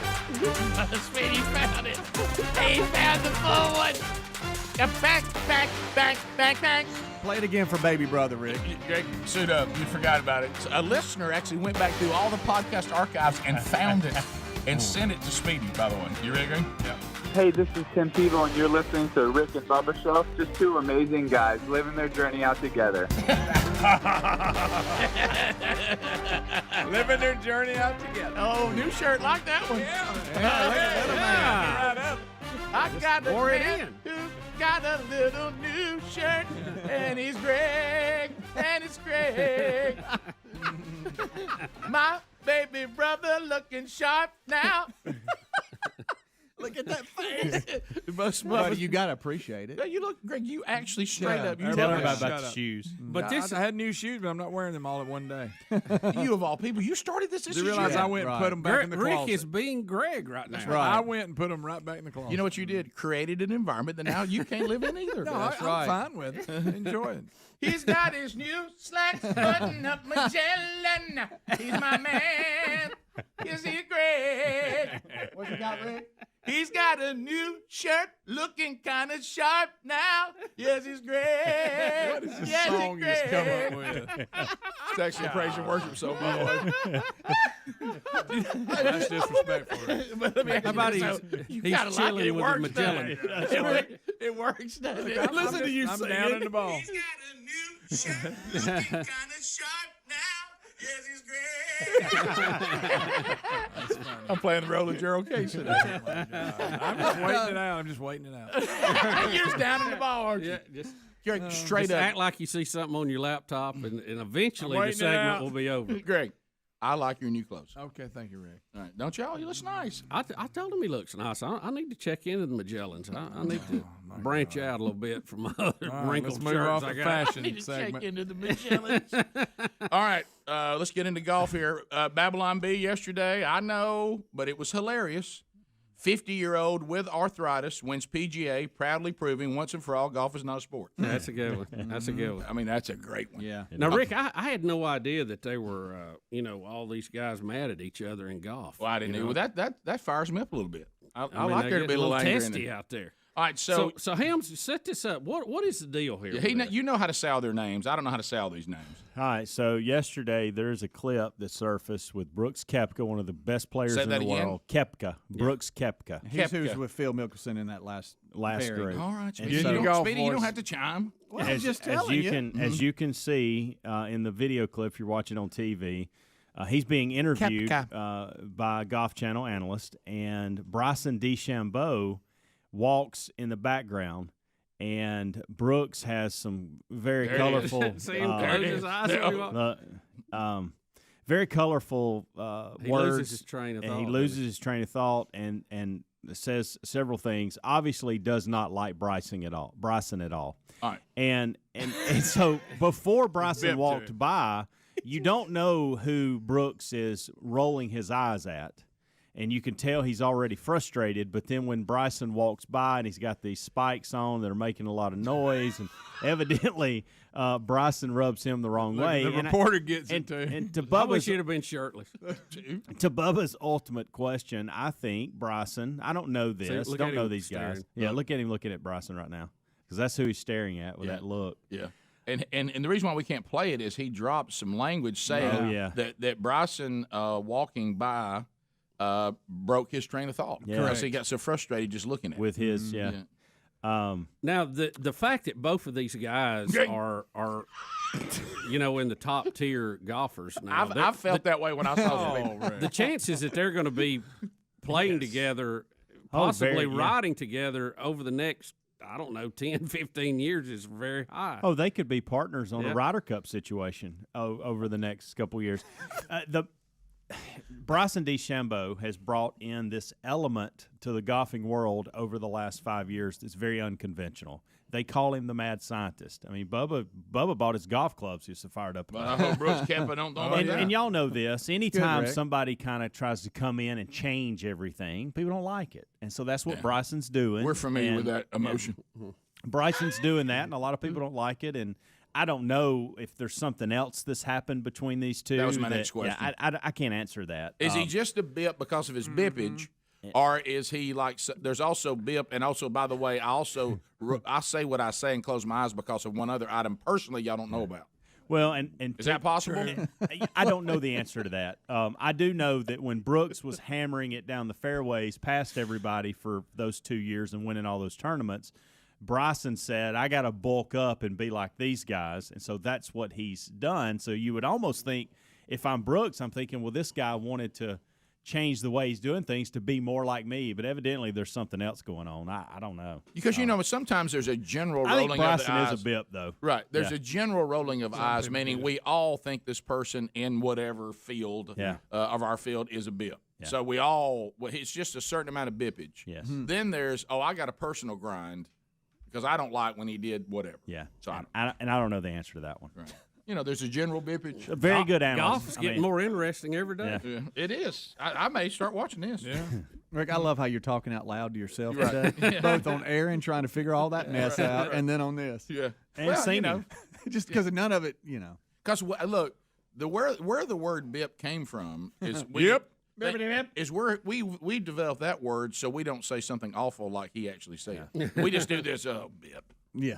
Bip. Yeah. Hey, look. Hey, here comes Bip. And you don't want to be a bip. And he's probably over there in the corner talking about some kind You don't of want to be a bippity bip. scientific That's method. No, boy. He's talking about some scientific method that nobody else wants to follow or listen to. Right. And so that's probably why he's over there rolling his eyes like, here we go again. Got to hear this. Oh, okay. I'm struggling today because of simply this, the wind, the long course, and this guy's talking about equations when it comes to putting, that kind of thing. I think we do. I think that is a great point. We do have to put in kind of context that this is after the final round. Brooks is extremely frustrated. He's got the mob. Matter of fact, I think on 13 he was picked up on mic saying, "Just get me out of here," because he was in the sand again, and so he's pretty frustrated by the end of the day. Anyway. Somebody's hit his knee in the mob that was the scene on 18. Let's not forget that. Right. Rick, have you still seen able to get the it down video like of it was. DeChambeau in his basement just trying to see how hard he can hit a golf I did. You ball? showed me that. Yeah. Yes, you did. It's funny. I mean, it's good he's young, so he doesn't completely throw his back out. Do you think that? Bubba Do Shambo. you think the fact that DeChambeau has gone with a Kanga has also made him a bigger bip? I think it does give him that look. That's help. that was part of the Doesn't help. unconventional. He went the Ben Hogan look, Yeah. and it's Ben Hogan's probably look, behind the whole thing. not Bryson DeChambeau. But I'll give Bryson this: he's had that look, and he's done these things since he was in high school. This is not something he's Okay. come on tour I with. got you. He had this in high Always school. been a bip. He did this in college, and he's always been always been this guy that just thinks outside the box and does things different. I mean, he is the only person that I know on the planet of the history of golf that uses his irons are all the same length, Right. as a 7-iron. I And mean, you like that? You nobody did that, does Bubba. that. Oh, yeah, I like him. I really like him. Well, so here, you don't want to talk. You've got somebody that if you took our 12 seats back there, okay, you could sit 12 people back there, and all have encountered said person and say, everybody here think he's a bip or she's a bip. Please look at Look him. at This him is still warming up Rick. at the Masters. Please. Okay. Now, that's a Rick Burgess swing. That's me in golf right now. All right, please tell me that sped up. No, it's not. It's not at all. That was after the first round at Augusta National. People are sick of that. Again, Adler. Again. Again. So this. Are you sure that looks sped? It's not. I'm telling you, it's not. If you watch that video in his basement, you realize he can just swing that fast. Let's see and if this. Look, here comes again. This is me playing golf right here, 100%. Yeah. Good night. Is that VJ Singh standing there? It sure does look like it. So, but what I'm saying, so you come I bet in and he's say, I want to know enjoying that. this. And there's, because we all know front row that seat. you know the people that you've never met anybody that doesn't agree they're a bip. You say everybody here thinks so and so's a bip. Rick, Yes. 10 out of 10. But then there's the others where you go, everybody here think he's a bip, and like 2 people raise their hand, and the other 10 go, I don't think he's a bip. So is it one of these where everybody It's thinks across he's a bip? the board. Yeah. Yeah. And Koepka's not the most likable guy either. Right. He's kind of quiet and reserved and doesn't give anybody a whole lot. And it seems like unless it's a major, he doesn't seem to play really hard or whatever. They got a little attitude. Yeah, he does. And the something else DeChambeau does too. When you would think about, and this makes sense for him, is he's a very slow player. And Koepka's a very quick player. Koepka gets up and rips it and moves on. And Chambeau sits there. And so constantly, when they have played together, there's been some tension there with, hey, can we speed this guy up? He's even called the officials over. So there's a lot of different factors with DeChambeau that makes it hard for you to want to get along with him and hang out with him. See, this is good for golf. It is good for golf. Till Great Tiger rivalry. gets back, Yeah. we got something to talk about. Yeah. Also- some names we can know now. Closing out our sports session today, if you're an SEC baseball fan, the SEC baseball tournament starts today. So we'll be right back. Stay close. Rick and Bubba, Rick and Bubba.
All right, so here we go. 9 minutes to the top of the hour.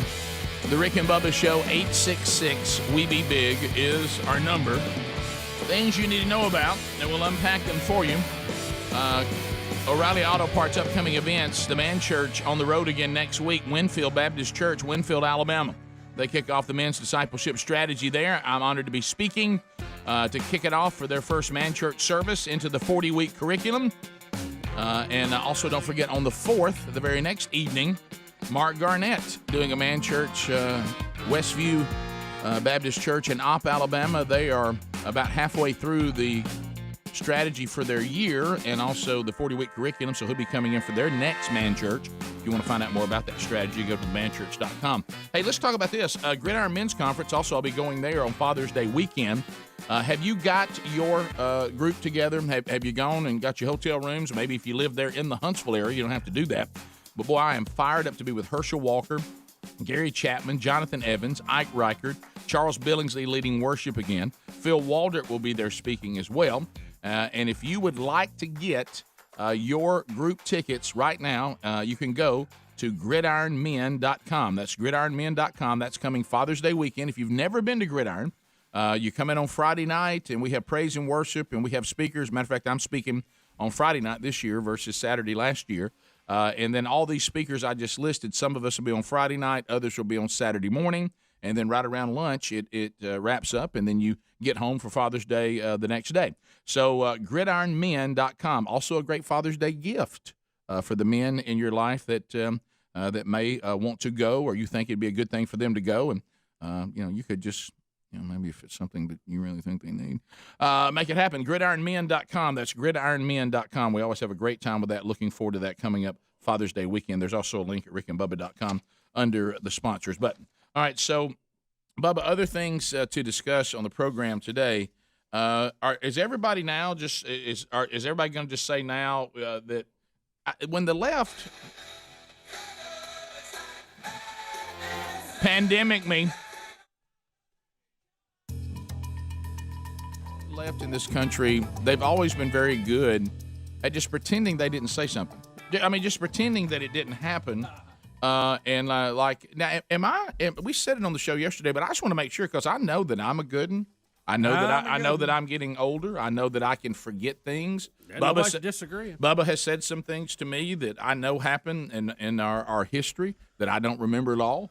I don't remember that piece of land you had that was 3 miles off of the, and I have no recollection of that. But anyway, I know it happened, because I don't know why you'd make something up like that. But so I know it happened. But so am I just wrong yesterday that when I remember that the left of this country forbid us to even theorize that the pandemic came out of a Wuhan lab and was man tampered with, and I'm not saying they launched it, like we said yesterday, as a biological weapon. That could be another discussion.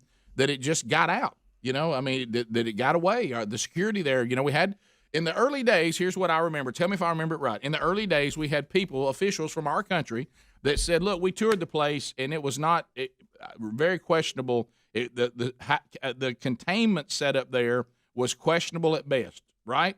Yeah. Didn't like it. Didn't think the setup was just what it ought to be, considering how dangerous this stuff is." Did we not have a woman in China on her phone screaming, "Oh my gosh, it's out"? I know that's not what she said, but the bottom line is she was sounding the alarm. Hey, world, this is bad, right? Right. Yeah. I don't remember exact words, and I don't speak Mandarin, but was she not letting us know this is bad? Yeah.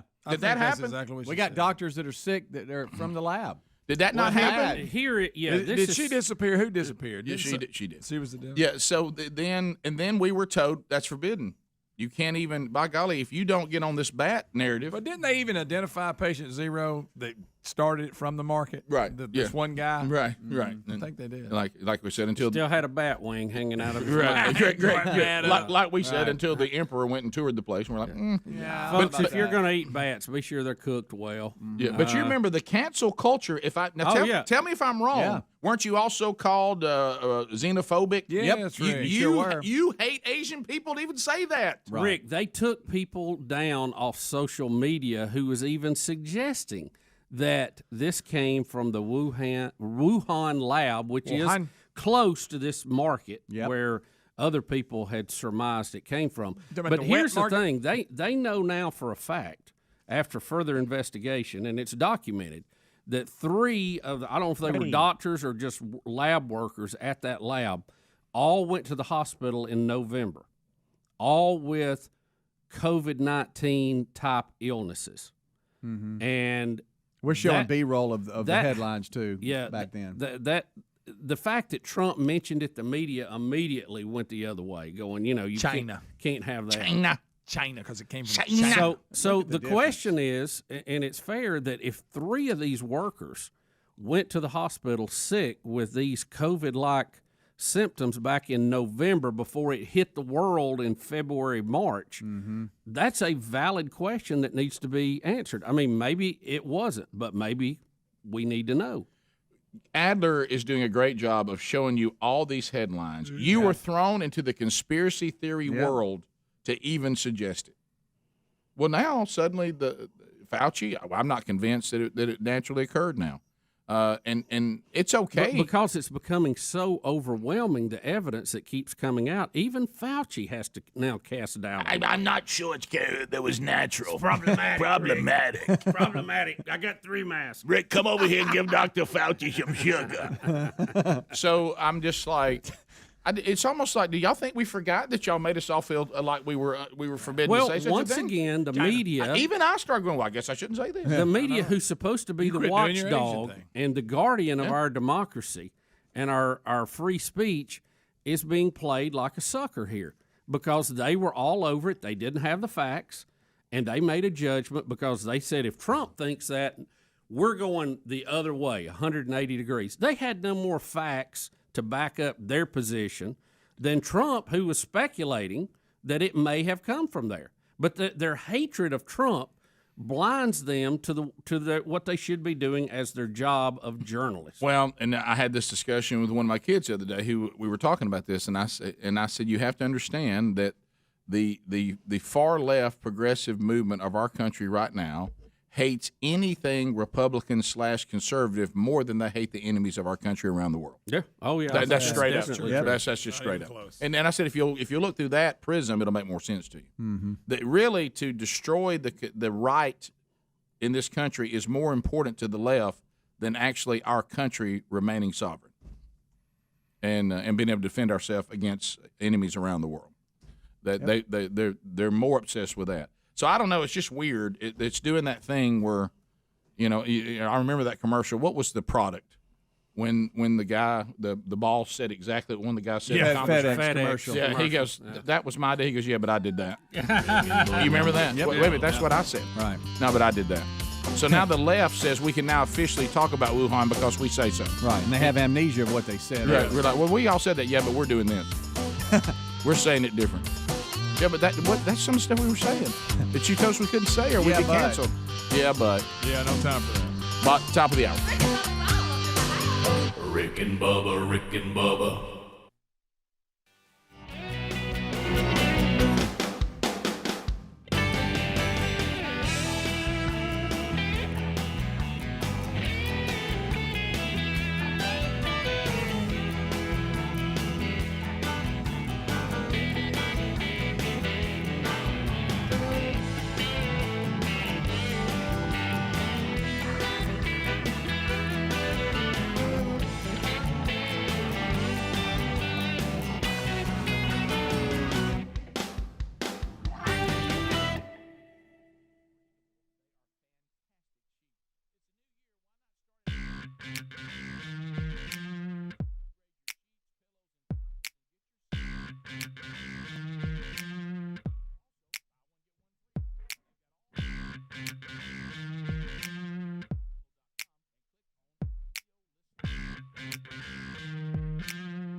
It is 6 minutes past the hour. Welcome to Rick and Bubba. Here we go. 27 years and still rolling. Thank you for being part of the show today. We will chat with you today at 866-WE-BE-BIG. Will a meet and play could happen today on the program. All right, so Bubba, wrapping up our bad medicine deal, the vaccine, United has offered fully vaccinated travelers a chance to win free flights to anywhere in the world. The airline flies is to boost the now slowing demand for COVID-19 shots, because a lot of people are saying, like us, I got the antibodies. Others are saying, hey, it seems like the pandemic is rolling away. Is it even necessary to do this now? They got a product they need to move, and it looks like we're trying all kinds of specials to go, hey, we still want you people to be vaccinated. We got vaccines that need to go out. And, Bubba, you said, but then we have people kind of watching the vaccine. Well, yeah, we and this is good. We have the Vaccine Adverse Event Reporting System, known in some circles as VAPORS. And Rick, the good news about this is, and one of these doctors are saying, this is great. We've got a lot of transparency with this because they're testing the mRNA vaccines now on younger people. And there's a report that some of them have had some heart issues after getting both shots. And they're looking into that now and studying that. I still think it's a very small number, considering the overall scope of what they're testing. But they have that information, so they're looking at it and studying it. And I think when we do that, that's always good. No, and I don't know why that we act like that's not something, if you've ever been with a family member or you've ever been in this situation yourself with your family, meaning you're the one in the bed at the hospital, what do they do when surgery is about to take place or any kind of procedure? They come in and say, now, look, before y'all sign off, we're going to talk to you about some things that could happen. Yep. And let me tell you, and the odds of this are not very high, but you need to know that you could wake up from this and one of your arms be numb. I'm just throwing these kind of things out. Yeah, and because we have had that happen sometimes to people who have this surgery. It's not often, but here's the percent. And then, what do we always hear this too? All the time. Here's your survival rate. We think if we treat this cancer, you have a 80% survival rate. We've noticed people have a 90. Hey, honestly, survival rate on this is about 30%. But you could be in that 30%. We're all. Last time I checked, every time we have some sort of medical procedure of any kind, we're always told the things that could happen and the things that the percentages are high, somewhere in between, or they're not very high at all. Like I told you guys in the break, I know because then you weigh out which one you think is more dangerous. I would prefer to be able to get to work from where I live in 17 minutes. That's what I would prefer. There's technology that allows me to be here in 17 minutes, but you know what? That technology is called an automobile. So I also can look at stats and say, now every now and then it does happen. People get sideswiped out of nowhere. Somebody runs a red light and kills you in an intersection. So vehicles can be dangerous. So what do you want to do? Never not drive it, or do you like the fact this is available? Because the odds are that you won't be killed in it, but you could, and it does happen, and we do have a lot of people this happens to. So I don't know why. Never, ever, ever, when you're dealing with medical procedures, don't let people ostracize you or try to cancel you or run you down because you want to ask some questions. Yeah. Okay? The medical field has never, ever, ever had a record of 10-0. They're not undefeated. There's procedures that have gone bad. There's unforeseen side effects that we don't know. And like I said, if you want to know the absolute truth, we don't know the long-term effects of vaccines or the virus. And I'm talking about for somebody like me. Yeah. I had a relatively easy time with it, but I did lose my taste and smell, which means my central nervous system took a hit. Yeah. Okay. It's been compromised. Yeah. And have I? Is there something that down the road that I'll have because of that? I don't know, and no one else does either. But we can give you some idea of how it's going with the vaccine now. And the good news is most people aren't having a problem with it, and but some are, and so the ones that are, you know about it.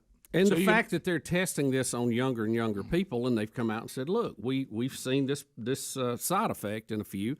I think it's good because they're being transparent, and we'll be able to look at the numbers as more of it becomes available, and measure the risk of this. But the thing is, this disease or this problem with the heart, which causes inflammation and can cause the heart's electrical system to get goofy and affect its ability to pump. You also have that same problem from COVID-19. Right. You remember we saw kids get it that they were having issues. Right. They didn't know exactly what was going on with them. They've kind of narrowed it down now to some of this. Right. So it makes sense that if the virus could cause this, that the vaccine could in some cases. Right. So it's all, and then they'll work to minimize it. In this fallen world, we're always doing this. Yep, We're balancing look with statins that I'm on. Finally my doctor told me to go ahead and go on when I got a little older. You know what he said? That some people do have side effects from this long term, but at your age now, your problem of your heart clogging up is going to kill you before the statin will give you a bad side effect, because you'll be dead before any side effect would hit, which was kind of a huge wake up call. Yeah. But of how old I was. Roger that. You can get to a certain age where people give you anything. Yeah. You know what I mean? Yeah, it could kill you, but that's in like 10 years. You ain't going to be here 10 years from now. Don't you want to live pretty good today? So you weigh it all out based on what age you are. Would I, there's women out there, there's been some issues of women of childbearing age. That some of their reproductive system has taken a hit. If I was a young woman, which is hard to picture, but who was of childbearing age, I'd want to know that. Yep. Know what you're up against. If I was a woman on the other side of childbearing, I wouldn't worry about it. But it's all what your situation is, how old you are, where you are in the life, what gender you are. You need to know everything, because we're all very unique. And to make these blanket statements on how something's going to react in your body is really impossible to say. Yeah. So you need to know what could happen. Right. And then you weigh it out. But we also know that COVID kills people. We know that. We know that. So you got to weigh all that out. Yeah. So I like having somebody that says we're going to be kind of a watchdog on this, as long as they don't turn into some kind of unreasonable. We're out to run it down and we're looking for anything. If they're going to sit there and say we really just will keep everybody informed of what's going on, that's great. Well, this is a division. Don't let people hide this kind of stuff. Right. This is a division of the CDC. Yeah. And I think it's good. You set up this hotline so that people can report this, so you can study it. Now, what about the businesses that are going, okay, if you work here, you've got to have the vaccine, even if you still have the antibody? I mean, where are you on that? I'm not for that. If you've got the antibody, somebody shouldn't have to It just seems back, and I know it's a broken record. The hey, we got the antibody. It's just like nobody hears that. Well, the problem you got, and it has happened. It has happened. I understand, but all sides of it, and it's a difficult thing to say. But I mean, there's that feeling, and you can happen either way. I'm the person that said everybody make their own choice, and somebody gets it. And somebody else is affected by it. Because if it affects that person, that was their choice, okay? But somebody else got it. Of course, if that person got the vaccine, then maybe they wouldn't get it. You know what I mean? This is the thing. The weird thing to me is when vaccinated people act like that they're not safe. Well, I thought that was the whole reason we got the vaccine. Right. Well, how are y'all not safe? Well, you hope you are. But I'm talking about from COVID-19. Who's going to get you? I mean, I thought that's why you took it. But anyway, with antibodies, but the problem you run into, if something goes south for that person and say they have something that is susceptible to this shot because of their health issue or whatever, and you force them to get it or they can't work here, and then it kills them and then they have it. So you find yourself in kind of a tough situation when you start making people do it. And the reason they want it done is they want as much coverage I got that. as possible, so we don't have mutations form and come back around. And this thing, it appears there's hot spots, and thank goodness ours is cool down here, but like Japan's having a problem now. India has been having a problem. But, yeah, it's really a tough call. It's a tough call on it. But the other end of the spectrum, you can choose to work somewhere else. You can do that too. You can say, I just ain't going to do that. So, I don't know, that's tough. I don't. That's a tough decision. It is, and I'm sympathetic to both sides of that. Yeah. Anytime someone comes in with a shot and says, you got to take this, you got no choice. Yeah, I don't like that. I don't like that. That just makes me feel a little eerie. And there may be nothing to it. I just don't like the way it feels. Yeah. Maybe that's that Patrick Henry in me. 15 minutes past the hour. 866-WE-BE-BIG is the number. We'll be back. Got a wacky world. Wow. And stories from the show out on the road. We'll be right back. Rick and Bubba, Rick and Bubba.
21 minutes past the hour. You got the Rick and Bubba Show. Thank you for being with us. Excited to be spending some time with you. Remember, programming note, a Rick and Bubba Best Of show coming up this Friday, and then the entire show is off on Monday, and it'll be a Rick and Bubba replay, meaning on Memorial Day, it'll be just a full show from the past that will be replayed. And so hope you get ready and get some time. Might be this one. We never know. Might be this show. You never know. So it'll replay on Memorial Day as we approach our time to remember those that have given the ultimate sacrifice to allow us the freedoms that we've enjoyed that for some reason we keep wanting to hand back. I don't know why. We're giving it back to the king and the tyrannical central government. But, let's try not. One of the ultimate ways you can respect those who have died this Memorial Day is to maybe care about freedom again. That'd be big. All right, maximizing our potential through the ability to do that through us being given a shot at maximum liberty. Maximum liberty allows us to maximize our God-given potential. Yeah, we got a great clip to play on that note, too. Yeah, so anyway, we have a wacky world. Bubba, this is ugly. I can hardly breathe after reading this story. This is ugly. This is ugly. Oh, baby. A look around the wacky.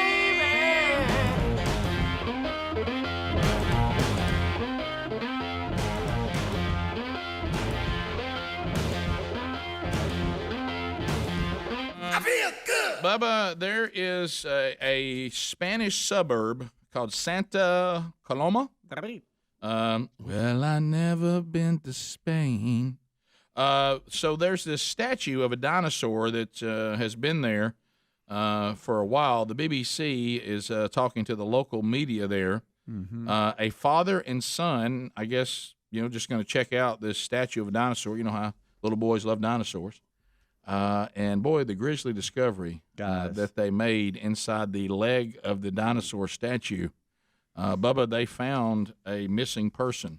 Rick, you tell me about this. I can't dead as a wedge inside one of the legs of this statue. Guys, I can't breathe. By the way, right that now. looks like a stegosaurus. It is a stegosaurus. Gosh, did you love dinosaurs as a little boy? Oh, Rick, I just, still love them. I love Still it. love 'em. I can't get enough of them. Still love them. Yeah, Jurassic Park had to get me all the way to like Jurassic Park 5 before I left. So this father and son go over to the statue, and there was a missing man, and his body, he was found dead inside the leg of the statue. Said he got inside the statue's leg, got trapped. It looks like he was trying to retrieve a mobile phone, which he had dropped. It looks like he entered the statue head first, then could not get out. Oh my gracious! Oh, alive. fell in. We've had people in panicking right cars now. do that in the back. Go in head first and get But wedged. death by dinosaur leg? But how did he get into it? I mean, is That's that what a I wanna trap know. door It looks or like- something underneath? Looks it? like that mouth got a. Did he crawl through Did that? he crawl through the mouth? No, there's got to be like a door underneath it. Right there where Adler's But how pointing? did he lose his phone to begin with? To go in there? Was he looking trying to do a for selfie maybe, and it fell in the mouth and down the throat into the leg? I'm just picturing I'm stuck upside down and nobody can hear me, and I'm kicking and I'm trying to push up and I can't, and I'm in the leg of a dinosaur. All right, I got to go back to And this. I can see my phone and I can't reach it to call for help, and it's just sitting there. But here's what I'm thinking though: Help me. get to a phone somewhere and just say, "Y'all got this statue out here. My cell phone's falling into it. Do y'all have some way to retrieve it?" Let's just do it. Let's do a public service announcement. If your cell phone falls down the mouth of a dinosaur, a statue, hey baby, it's gone. Go for help. Do not try to retrieve it on your own. I mean, just thinking through it, because even if you get in there, what are the odds that you're going to have room to turn around and come back out or be able to climb back out? Rick, I don't know what people are thinking. It sounds like to me that he probably thought I can lean in and try to get it, and then he slipped and fell in and then he couldn't push himself out. What about when you're upside down in the leg of a stegosaurus and you realize, hey baby, this is bad? Yeah. Because I would think it would cut off your ability to be too loud. Yeah. You're screaming. You're in the leg's like a cylinder. You're in a cylinder. And you're in a city, so there's probably a lot of noise, road noise. Yeah, that's Rick. no. I mean, nobody can hear you. I don't even like the location of this. We can't get this dinosaur in a better location. It's than a that? really good shot here, and so how he got in, I don't know. To Bubba's point, is there a There's door? gotta be a door or Is there something. an access door of some kind? And how did the father son see someone in there? Because I mean, are they looking down his throat? I can answer that question for you. Yes. They didn't see it first. They smelt it first. You think? What? Rick, there's just something. After a man there's noticed something- something inside. No, I know. Kyle That's said no. rough. There's What something. makes them start looking? There's something about this story that doesn't make sense. They're ruling out foul play. Of course, the autopsy is coming up, but they're saying, according to this, they don't. The investigation to the death of the man is not. There's no foul play suspected. So will this fall under at the memorial service? Did this guy love dinosaurs, and will this fall under the famous he died doing what he loved? Right. Well, everybody tries to find a way to do that at a memorial service. That they live their life to the max, and because I mean, hey man, tell us about. I understand, he dropped a cell phone inside a Stegosaurus, and he couldn't get it, and he fell in the leg of it. I mean, you got to admit that's. All right. Why not holler for? And excuse me for all your phones going off. Why not holler for Siri? Siri. Call 911. Maybe the or something like that. Come over the mouth of the Stegosaurus. If a phone's in the leg, at the bottom of the leg, I come over the mouth of the Stegosaurus. Yeah. Right. See, I've got my hands around the microphone like it's the mouth of the Stegosaurus. Siri, call 911. Right. Oh, buddy, you just might have. I'm so sorry. But you might have just put a bunch of phones on. No, mine's fine over here.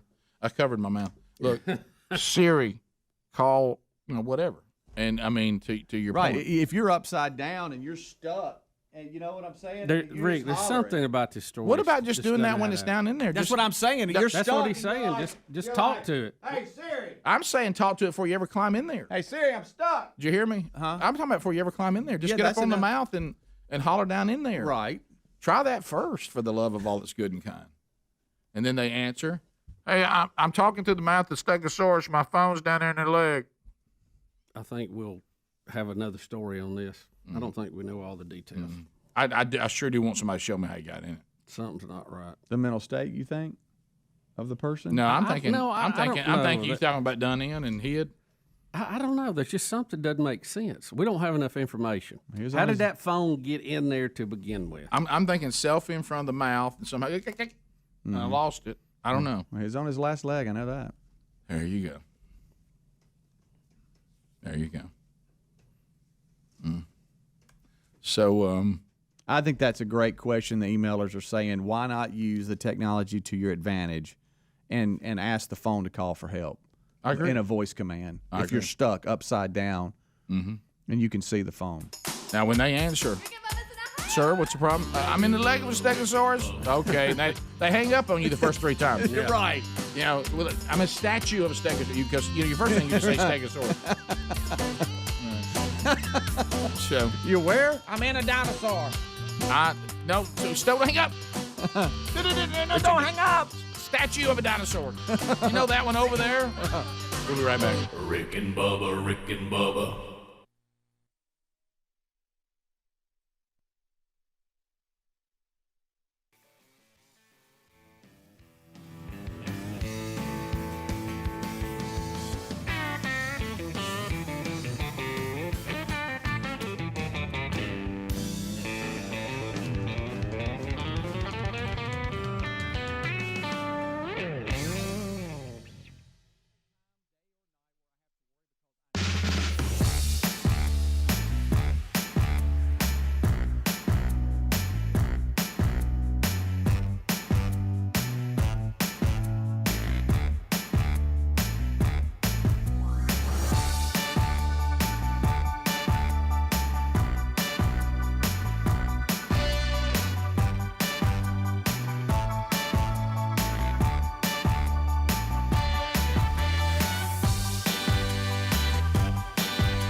There's that music. Phone troll, 866-WE-BE-BIG. Lines are available. Harry Murdahl ready to go. What's on your mind? Comments, questions on things you've already heard, bringing up a topic you would like to talk about. That's fine, too. You can ask those questions, make those comments, bring up stuff you'd like a little feedback on. At the end of 30 seconds, the buzzer grabs you. We move on to the next caller, so we get that line moving. There's plenty of room for you to get in right now. You know what it is? You know how you look at them and say, is there any tables available? Yes, but you got to move. So you can get in right now at 866-WE-BE-BIG, and we'll start the phone troll here in just a few seconds. So dial up. Harry Murdahl ready to go. LinkedIn.com/Bubba. Growing your business takes more than offering a popular product or a service. You better have the right people in place because you can have the greatest idea, the greatest concept, the greatest company. But if you don't have great employees, it's going to be problematic. LinkedIn Jobs helps you find the best candidate, and they'll go ahead and do that for you for free. For free if you use our link. That's LinkedIn.com/Bubba. First job post, I say again, is free. Now, I got Speedy's attention. LinkedIn.com/Bubba and post a job for free as a listener of this show. Also, don't forget, because they do some targeted screening questions, they get your role in front of the most qualified candidates with the experience and skills and motivation you need. They weed out those that never had a chance to begin with. You don't have to weed them out. Now you're getting into the ones that already have passed a little bit of a screening process that fits your particular role. So do it now. LinkedIn.com/Bubba. There's also a link at rickandbubba.com under the sponsors button. Florida is standing by, the free state of Florida. Paul is on the line. Trolling. Keep them phones a trolling. Here we come, phone trolling. Phone troll. Hey, Paulie. Go ahead, buddy. This is my 30 seconds. All right, I'll start go. with the question. To any of your listeners that have gotten a COVID vaccine, do they have antibodies? Have they gone back and checked for antibodies? I had COVID a year ago. I've been given convalescent plasma for a year. I have a year's history of antibodies. So the people that get the vaccine, do they go check for antibodies? Do they know they got them? Anyway, that's all. Less than 30 seconds. Thanks, buddy. You did it in 26 seconds. Good question. I think most of them don't have that checked. I think the people who have had it and are waiting to get the vaccine are probably, like me and you and Speedy, are probably the people who are checking it more than anybody. Yeah, I hope I'm as fortunate as you, Paul, that it'll continue for a year. Mine was checked about 4 weeks ago. And at that time, they were very, very strong, and I had it back in December. So you keep getting it checked, but I don't. I'm with you, Bubba. I doubt the vaccine people do because they assume that they have what they need. I mean, a few of them may have early on, but I think now. If you've had it, then there's sort of a mystery. Do I still have the antibodies? If you've got the vaccine, I'm not sure do you even worry about that? Would you even have it checked? I don't know. Good question. Frank in Alabama. Frank, 30 seconds. Go right ahead, buddy. Hey, thanks for taking my call. I just wanted to point out yesterday on Glenn Beck, he showed on Blaze TV 2 Army recruitment videos. One was Russia, one was ours. The Russia was more like a protect this house armor, video. And our video for recruitment was a young lady that said she grew up having 2 mommies and she's going to fight for her country, protect the rights and that sort of thing. You've got to watch those videos. Yeah, we actually played one of them here. I think. Yeah, that one was for. Was that Navy? That's what he's talking about. Yeah. Is it the same one he's talking about? Yeah. I don't remember her saying 2 moms. Yeah, she did at the beginning of it. So it's that same one? Yeah. Okay. I mean, it goes back to this again. We can all try all this, political correctness and feel-goodism and all this, manufactured diversity as opposed to natural diversity, meaning we're seeking excellence, meaning that the pursuit people who are excellent already give you diversity, by the way. And we've talked about that before. If we want to have fun with that and goof off about that out in society, there's definitely some harm to that. But the military is no place for these kind of games. There is no place for these kind of experiments. I remember Limbaugh saying that when he was still alive. There were others who said that. There's people in the military that have said that. If our military becomes a pursuit of political correctness as opposed to a pursuit for excellence, we're all in danger. At risk. We're all at risk, just so everybody knows that. Let's continue. Let's go to Diane in the great state of Alabama. 30 seconds. Go ahead. Hey there. I love listening to y'all. I just wanted to tell you that, yesterday everybody was talking about how their churches was going back and everything kind of normal after COVID. Well, my little church, we took about a month off where we're outside and stuff, but then we just decided, you know what, we're going back inside, and we've had a great year. The Spirit's moved, and we've had people saved, and we've got 5 being baptized this Sunday. So that's good, and we've been, safe and stuff, but it's been great. Thank you, man. That and I'm hearing that a lot. It's time. It's really past time. So hopefully you're seeing more and more of that. Now I know different parts of the country, the culture is a little different. But yeah, and you got to determine what's going on in your area. But it'll be interesting a year from now, 2 years from now, when we look back at all the data that's been gathered about what worked and what didn't work, and we'll know a whole lot more about it. Let's go to Jimmy in Alabama. Jimmy, 30 seconds. Go ahead. Hey, Biggins. Hey. Hey, I'm real quick. You guys are real good with advice, and I forgot to wish a friend happy birthday. So what do I do to get out of trouble? So how much time has passed now? Since his birthday or her birthday? How much time? If you don't know, then that's part of the Is it a issue. he or she? Jimmy, this is not helping No. that you can't answer this question. Yeah, sorry, that was my phone was cutting out. It's been 2 days. Is it a he? Oh, you're fine. Is it a he? It's a great question, Bub. It's a she. It's a she. No, wow. Now, when you say friend, when you would say friend, I'm on Bubba. I'm gonna take what Just you a tried to do. I'm friend. gonna give it to you now.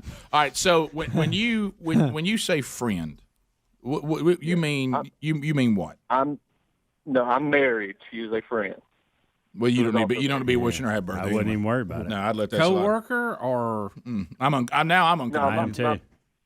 No, my best friend from college, his wife. How about that? Best friend from college, his wife. Okay, all right. So you're couples who know each other. Yeah. Now, what is your wife concerned about that you missed this birthday thing? No, she wished her a happy birthday. I just forgot because I'm not good at Facebook. I wouldn't worry about it. Yeah, I wouldn't worry about that. Yeah, I mean this situation, you're fine. I mean, if your wife wished her a happy birthday, you fall under that happy birthday. That's right. Yeah, I wouldn't worry about it. Now what you're doing right now is clever because you've gotten on the air, and this would really probably solve it all. Yeah, it would. If you just want to say happy birthday. Well, he has dropped the ball. Good night. It's on the floor, and I don't know what to do. Good Can night. imagine he forgot a birthday. Second hand. Could I have set that up for him any better? He was there. You got to have a good phone. You got to. There it is. I mean, it's like he came over the middle. Okay, and I threw it right out. He could have caught it running. Mm-hmm. I mean, in stride. And He didn't lose the game. He could have and won he dropped it. it. Wow. My goodness. All you've done is made a situation worse.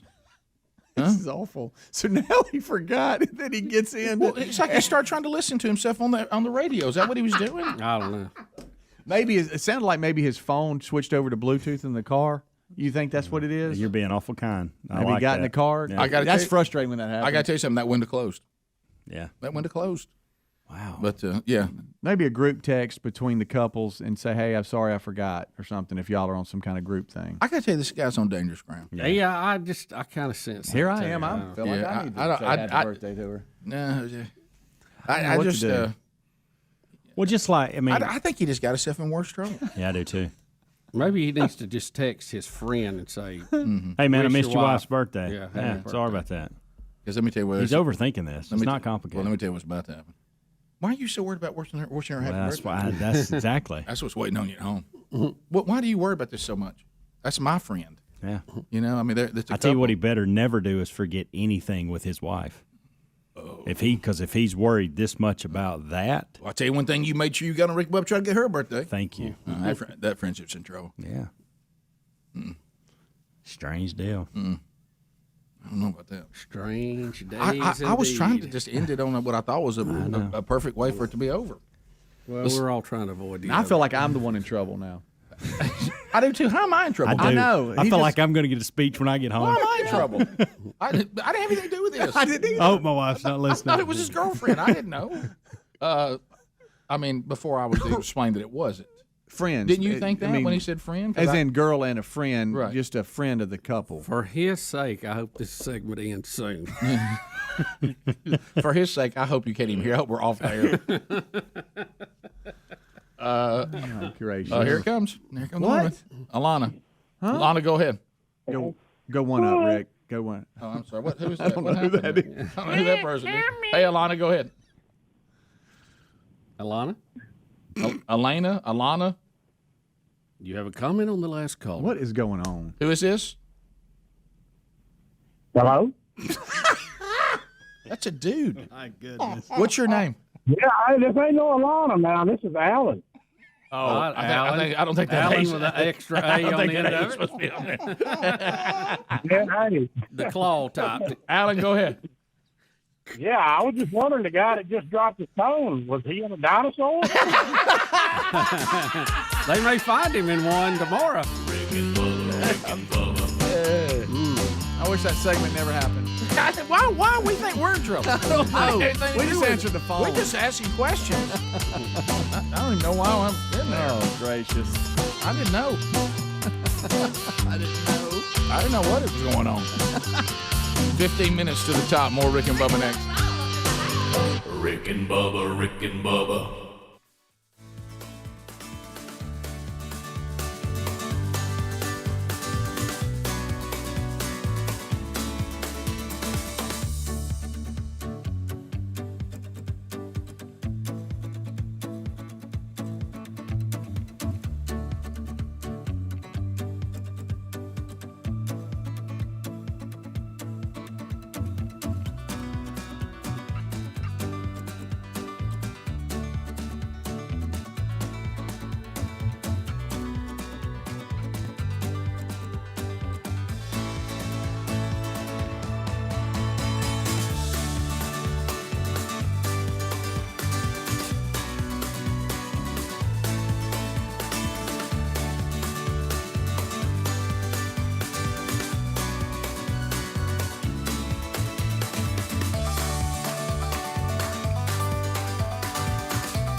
9 minutes to the top of the hour, the Rick and Bubba Show. 866-WE-BE-BIG is our number. Thank you for being with us today.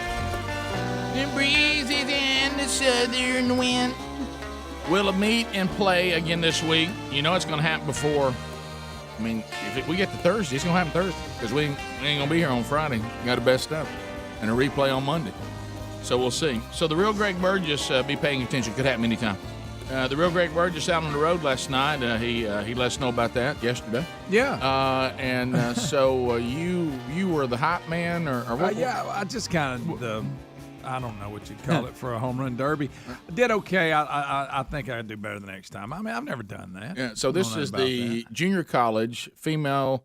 Well, softball's always softball national championships. Yeah, national you championship. Got them from Delaware, Michigan, all over Phoenix. There's people from everywhere. Teams everywhere. Greg's there for the big kickoff of the tournament. Here we go. They had last night was just like they had home the run derby. Home run Here's derby. all your teams. Tournament starts They today. brought out the heavyweight. Yep, that's And right. Yeah, Here he comes. Here comes Greg. No, the heavyweight was Mike Stone and the Trailer Park All Stars. Oh, that was the band? Yes. Mike Stone and the Trailer Park All Stars. Absolutely, and they were bringing it. So is that who? Listen, you can tell these are guys that's been doing it. That's what they do. That's what they do. And hey, it was 1,000,000 degrees hot, and they were on a stage. It was way too small. I know they hated that stage being that small, but they didn't let it stop. What is it with? I thought you were going to tell me the tone deaf hobos. Were there. Oh, that's But what is it about if you come to play at a baseball facility? They never understand how much stage a band needs. Right. Yeah. But they didn't care. They didn't care. But you had one awkward moment. But well, what happened? Tell us. We know what we've heard about it. So I get there, and we talked about it earlier. So if anybody's listening from earlier this morning, you're probably at work. Anyway, I don't want to repeat, but anyway, so I get there, and I had a little communication problem on when I'm supposed to be there. So I finally get there. Oh, wait a minute. So I you were thought I was late? supposed to be there later. I thought I was early.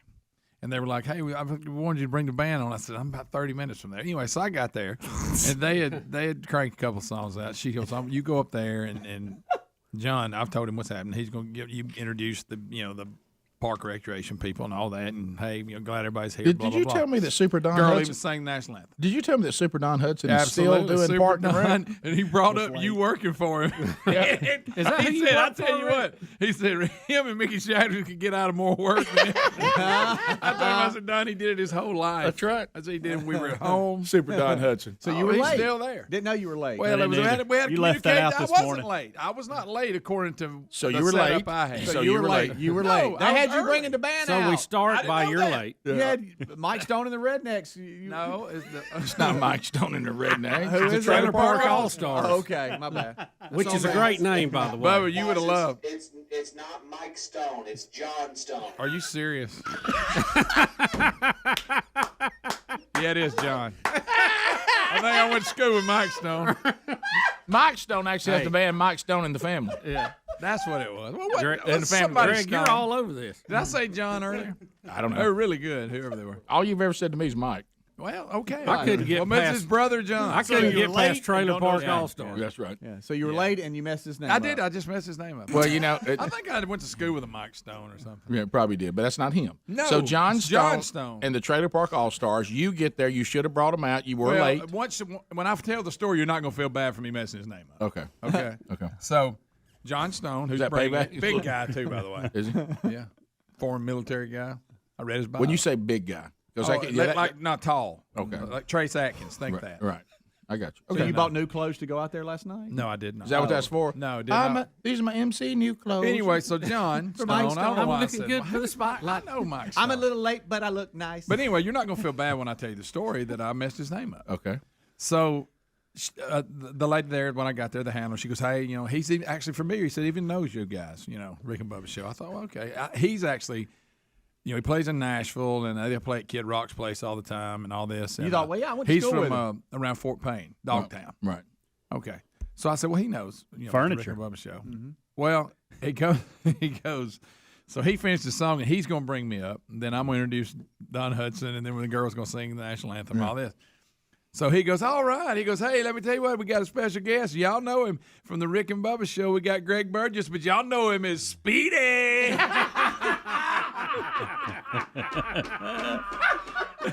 But y'all know him as Speedy. I just went with it, you know. You just went with it. So what am I going to do going, I'm not Speedy? You didn't say thanks, Mike. But let me tell you something. Mike, So that's why Thanks, you messed Mike. his name up this morning. Yeah. I know, it's payback. But Greg, here's the thing. You had a moment where anything you did or said that people would have said, I know. Did you hear what Speedy said? So that's I where know, your but mind what- goes? I mean, the Oxford Sun would have had that No, rolling. but the people who I actually get nothing on Oxford Sun. Rick, the people who actually know, though. Listen, the people who actually know came up to me and goes, "Hey, how'd you like that introduction?" They go, "We're gonna hear about that tomorrow." I said, "Yeah, probably." We got Greg Burgess from Rick and Bubba Show, but y'all know him as Speedy. See, that's the big part. Not only it would have been bad if he just said we got Speedy from the Rick and Bubba Show, but he said Greg Burgess, also known as Speedy. That's so good. And Greg, let me tell you, all that does is feed that conspiracy theory that there's not as many people here as we act like that we do different voices. Is this it? This it in the moment? That's you with the That's cowboy John hat on, Stone Greg? right there. There he is. I wonder who brought that footage in. So there it is. Listen, John was bringing it. Bubba, you'd have loved it if they went into Uptown Funk. Oh, good one. Greg, but Crowd Greg, favorite. By the way, that must be the same stage that all baseball Yes, we fields. were in bands. We played on those. Yeah. So what is the Flatbed truck. Yes. So did anybody in the crowd go? That's not Speedy. Well, you got to think, Rick, they're all from all over the country. Yeah, all them girls, they didn't know. Right. That was at the stage. There was the team. But you know him as Speedy. Well, there's females. That's who was there. But the teams were right at the stage. Right. Then you have people in the crowd. Those were the ones who know the show that actually would come up going, "Hey, How'd you like an intro, hey, Speedy? Speedy?" Yeah. But Greg, you could have said something. Everybody said, "Man, Speedy from Rick and What if Bubba I'd Show have- says this at South Bay." What if I'd have dropped an F bomb or something through the PA? We got some wild. We got some crazy motherfuckers. And the Who are you, Oxford- Brooks Koepka? Oxford said, Speedy from Rick and Bubba offends crowd. He offends crowd. You see how He quick needs your to be mind went there? censored. Why does Your my mind mind go there? I mean, Y'all tell him Speedy said we got some. We got some crazy. But that's so funny. But no, John Stone though they and the All God, Stars. Greg. Why was I not there for that?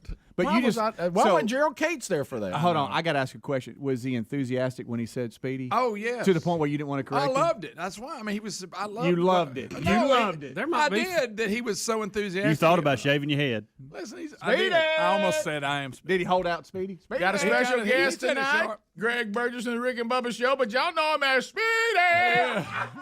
No, he didn't sound There like may Oprah. be footage out there of it. You know? You and you and you. There's a lot of people holding That phones. was from the. Yeah, I mean, somebody I don't may know where have he it. got that, but that worked.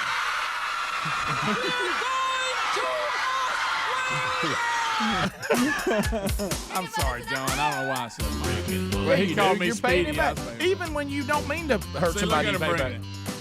Maybe he was paying you back for being late. He didn't. I wasn't late. He put out on social media. media, good having Speedy with us last I know. night. It's good to see Speedy again. Look, there's our harmonica player. There he is. Look. Okay. Here's something else. We'll be right back. Rick and Bubba, Rick and Bubba.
6 minutes past the hour.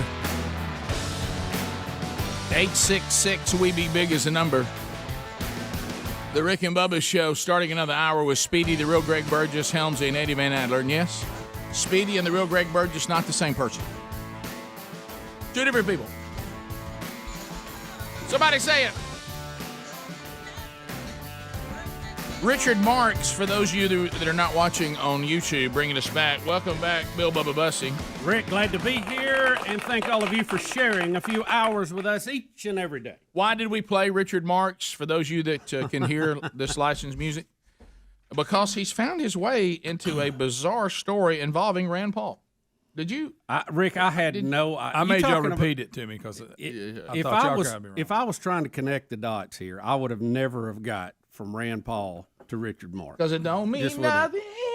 But he's in this because, you remember the guy that attacked Rand Paul? Yeah, his neighbor. His neighbor while he was cutting grass or something. Well, apparently there's been a suspicious package that was sent to Senator Rand Paul. It included an image of a heavily bandaged Paul with a gun pointing at him. And the guy says, and I won't read all of it because you can't, I'll finish what your neighbor started, you blankety blank. And so remember, in 2017, it wasn't like the neighbor kind of barely attacked. Oh, yeah. He broke his rib. Yeah, 6 broken ribs. And when the neighbor assaulted him, the guy's name was Rene Boucher. Oh, you get tackled by a guy named Rene? I know. It was sentenced to 8 months. Matter of fact, I heard Caitlyn Jenner beat the guy. So the guy went to prison for this, right? 8 months? 8 months in prison. He was released. Rand Paul released a statement blasting Richard Marx. Now, that's when it gets weird. And when I say Richard Marx, I'm talking about the 1980s. Yeah. The person I just played. Now, why did they? Well, because of a tweet. Look what Richard Marx said when the neighbor attacked Rand Paul, I guess, back when it originally happened. And Richard Marx was celebrating the fact that Rand Paul was attacked. I'll say it again. If I ever met Rand Paul's neighbor, I'm going to hug him and buy him as many drinks as he can consume. Now, he just put this out after this latest thing with the package. They also say he left in May. He did this 2 days ago. That's what I'm saying. May 23rd, 2021. Yeah. They also said he left on the package, wherever you go, whatever you do, I'll be right here waiting for you. Greg, don't do that. Is this what we're going to do now? Never do. There's so many we can do now, by the way. I'm just saying that's why they think. Well, he said when he sent the package, it don't mean nothing.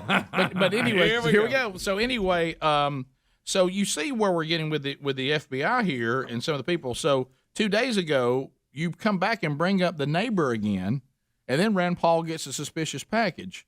So believe it or not, I think Richard Marx is being looked into because of his timing. Because of the timing, because this happened in 2017. Why would he be tweeting about it 2 days ago? That's enough for him to at least come talk to you about it. Maybe it does mean something. Now, I want to know about this picture. Is that really what Rand Paul looked like after he got hurt? I think so. Yeah. He had that lawsuit collar on and all. He said it's going to be some endless summer nights. What, did the guy run over him? I mean, he just. I don't know what's going on. If he just tackled him and caused that damage, hey, I'd sign that guy. But oceans apart day after day, and I slowly go insane. Yeah. So Rand, that's so good. Rand Paul says, "What about Mike Stone? I take these threats immensely serious. They talk to him as a repeated target of violence. It's reprehensible that Twitter, and here comes the shot from Rand Paul back. Yeah, that Twitter allows C-list celebrities to encourage violence against me and my family. He learned that C-list stuff from Trump. Yeah. That's Trump all day long. So what they're saying is whether Richard Marx was involved directly or not, they're saying why did he That's tweet? Hate speech, right? Why did he tweet this hate speech. 2017 incident in the last 2 days? When did Richard Marx become such a Billy Bad Boy? Yeah, really. Richard, you going to? He didn't say he was going to whip anybody. He said he was going to buy him some drinks. Yeah, right. So I guess so. Now, if he'd said I might whoop somebody's A. All right. So here's a weird. You ready for more of a twist in here? They said that Sunday, the 23rd, when Marx tweeted this, that he wanted to hug and buy drinks for Boucher. The tweet, he says, is in reaction to a comment by Paul indicating he wouldn't get vaccinated. So, see, there we go. There's the cancel culture again. Rand Paul said he wasn't going to get vaccinated. Now Richard Marx must remind him that he should be attacked because he won't get vaccinated. Everybody take a real note on that. Yeah, but Rick, put it in context. He said he wasn't going to get vaccinated because he still has the antibodies from having COVID. Right. I heard him think that. Yeah, I heard that too. Yeah, so it's not like he was out there with no antibodies trying to act like I don't. Told everybody to eat it. And so he's saying what we be saying. Why would I be vaccinated when I have the antibodies? Well, Richard Marx is having none of that. Well, he said, I hear your voice on the line, but it doesn't stop the pain. Bubba's done delved off into the So he's catalog. right there waiting. I mean, he's just whatever. But let's go back to this again. Who's Richard Marx think he is? So I think I may go with Richard Marx. You're not going to stop till he's satisfied. Anyway, I don't know. So just keep coming back. So you'll go whip Richard Marx. I think I'm going to whip Richard Marx. He don't need to be talking trash. He No. really don't. I No, don't who's see him. Richard He's Marx not a very think he big is? guy, I don't think. But why would he weigh in on this? Because now he's in trouble. Now we got this package. Bubba, are we going to investigate Richard Marx about violence against Rand Paul? Am I saying that? Yeah, I mean, he probably got a visit from the local. What if they cuff him? Local office? You know. Why is Richard Marx weighing in on Rand Paul? Well, I never knew he had such a beef with Rand Paul. I didn't either. Well, he's like he was right there waiting. So anyway, there's a beef between. If I see you next to never, how can we say forever? Right. I know. Richard Marx. You know what? So I'm trying to see. Now Marx is saying that he's simply joking. He's trying to walk it back now. Mm-hmm. He thought it was a wisecrack, and I was not inciting violence. Well, we'll be the judge of that, Mr. Cancel Culture. Rick, he's doing that deal when you get busted. You go, I was just kidding. I was just kidding around. I mean, I really didn't think Greg was speedy. Yeah, I was just joking.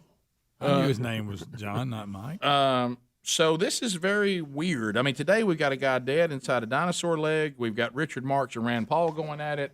This is a what a day to be a radio host. What do you think Richard Marx's biggest hit was? The biggest hit? Maybe that ballad. I would say probably something slow. We're satisfied. Yeah, the first one. something slow. No, I probably don't mean nothing. I don't think that was. I went through one. every song. I don't think it was the biggest one. It might have been. It was the first one, I think. I think that was the first hit he had. Yeah, I would say Right Here Waiting. Yeah, because everybody likes that for proms. What do you think it is? Well, which one was it? What are you laughing at? Can't say. I can't say. Really? Okay. You can't say what the song is? No, I can't say what I was reading. Okay. I'll tell you in a minute. But here's, can I tell you what's weird on Don't Mean Nothing, which is the only song I really kind of like because the riff's good. Oh, yeah. Is that, and I don't understand this in Apple Music world, it happens all the time. It is not on Richard Marx Essentials, but it's on his hits. If you go to hits, it's there. If you go to Essentials, it's not. Yeah, How can it not be Essential? It's very confusing. I mean, I don't understand that. Let's see. So anyway, Richard Marx, Rand Paul, a new package. Did you do St. Elmo's Fire too? No, that's John Parr. I get them confused. Same hair. Yeah. One of them had one hit, one other had multiple. And he also, Richard Marx, wrote a lot of songs for other people. Yeah, he did. And now John Parr actually is a fan of Rand Paul. Yeah, he likes it. No, I have no idea. Richard Marx. We'll be right back. Rick and Bubba, Rick and Bubba.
20 minutes past the hour.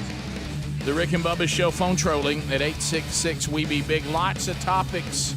It's been a good day to be a radio host. Good day to host a talk show. There's some great topics out there today. Yes. Within the show and around the world. So 866-WE-BE-BIG. Let's chat with you. What's on your mind? Ask a question, make a comment, bring some information to the table. At the end of 30 seconds, the old buzzer sounds. Your time on the program ends, and then we'll move to the next caller. Let's get started with Courtney out of the great state of Alabama. Courtney, you got 30 seconds. Trolling. Keep them phones a trolling. Here we come, phone trolling. Phone troll. Courtney, go ahead. Hey, guys, to the guy that called earlier, let me say first, there is no way that my husband is going to have a girl best friend.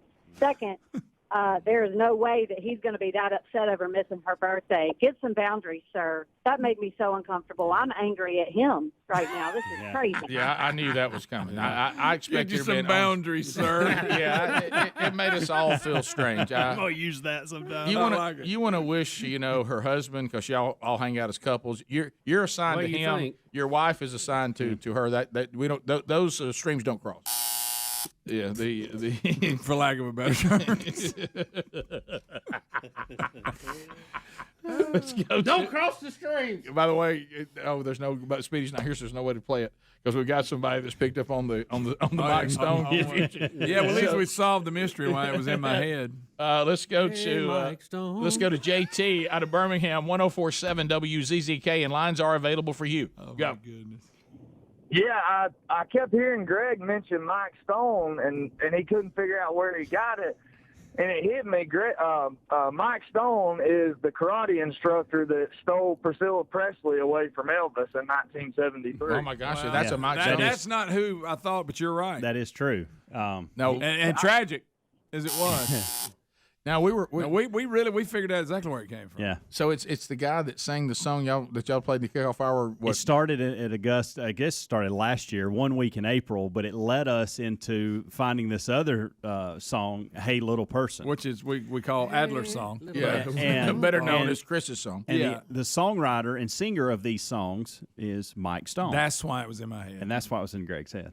Probably not the karate teacher that stole Priscilla. Even though what a nice grab that was. Because I love when you go way back and have details. Yeah. Hey there, little person. When you Google, that's Mike Stone. That's why I was saying Mike Stone. So it's really a compliment. And to when John. you pull up, when you Google Mike Stone, that gentleman he was taught, the caller just references what comes up. And what I was if like, you're what known in the for world? that? I stole Priscilla from Elvis. That's what you're known for. How about that? Wow. Hey there, little person. That's a biggie though. Yeah. I mean, it's not. I was done with Scylla. You don't want to be anybody that played a role in breaking up any marriage, but I'm saying if you can get somebody to pick you over Elvis. I know it. Now I know it was Fat Elvis. It's not the same. But it ain't like Elvis in the Black when he had the comeback show. It's not leather outfit Elvis. That comeback show. Yeah. Right. Let's go to Josh in Birmingham, 104.7 WZZK. Josh. Hey, I'm confused. Could you provide me a list of people I should not call the Rick and Bubba Show to wish a happy birthday? Yeah, I'd stay away. If you're a married man, I'd stay away from any female that is not blood kin. I'd take the Billy Graham oath. Rick, and just to be better safe, known as the Mike Pence oath. Let's just do away with happy birthdays altogether. My college best friend's wife is a no-go. Yeah. I'd put that on the no-go list. Yeah, because that's not the way he sold it. It was the best friend was the girl from college, not the husband. So that even made it even strange. Well, that is how he presented it the first time, and the second time he came back around. He fixed it the second time. Okay, well that's good. Yeah. Still uncomfortable. Or covered it. Let's just stay away from birthday shouts. Yeah. I don't like birthday shouts. And you go ahead and get the anniversaries. And get them. Right, yeah. We come out, we wish our family members that and people that we know. But when it gets into the it goes back to ask yourself this question. If you were listening to the show right now. Now, that guy, I have to say, his attempt at a birthday wish turned out to be quite a great segment. Yeah, that was. It really Him did. saying that he was in a dilemma made his. But it don't mean nothing. Let's go to that boy speaking. Hey, little person. Let's go to Jeff in Alabama. Jeff, go ahead. 30 seconds.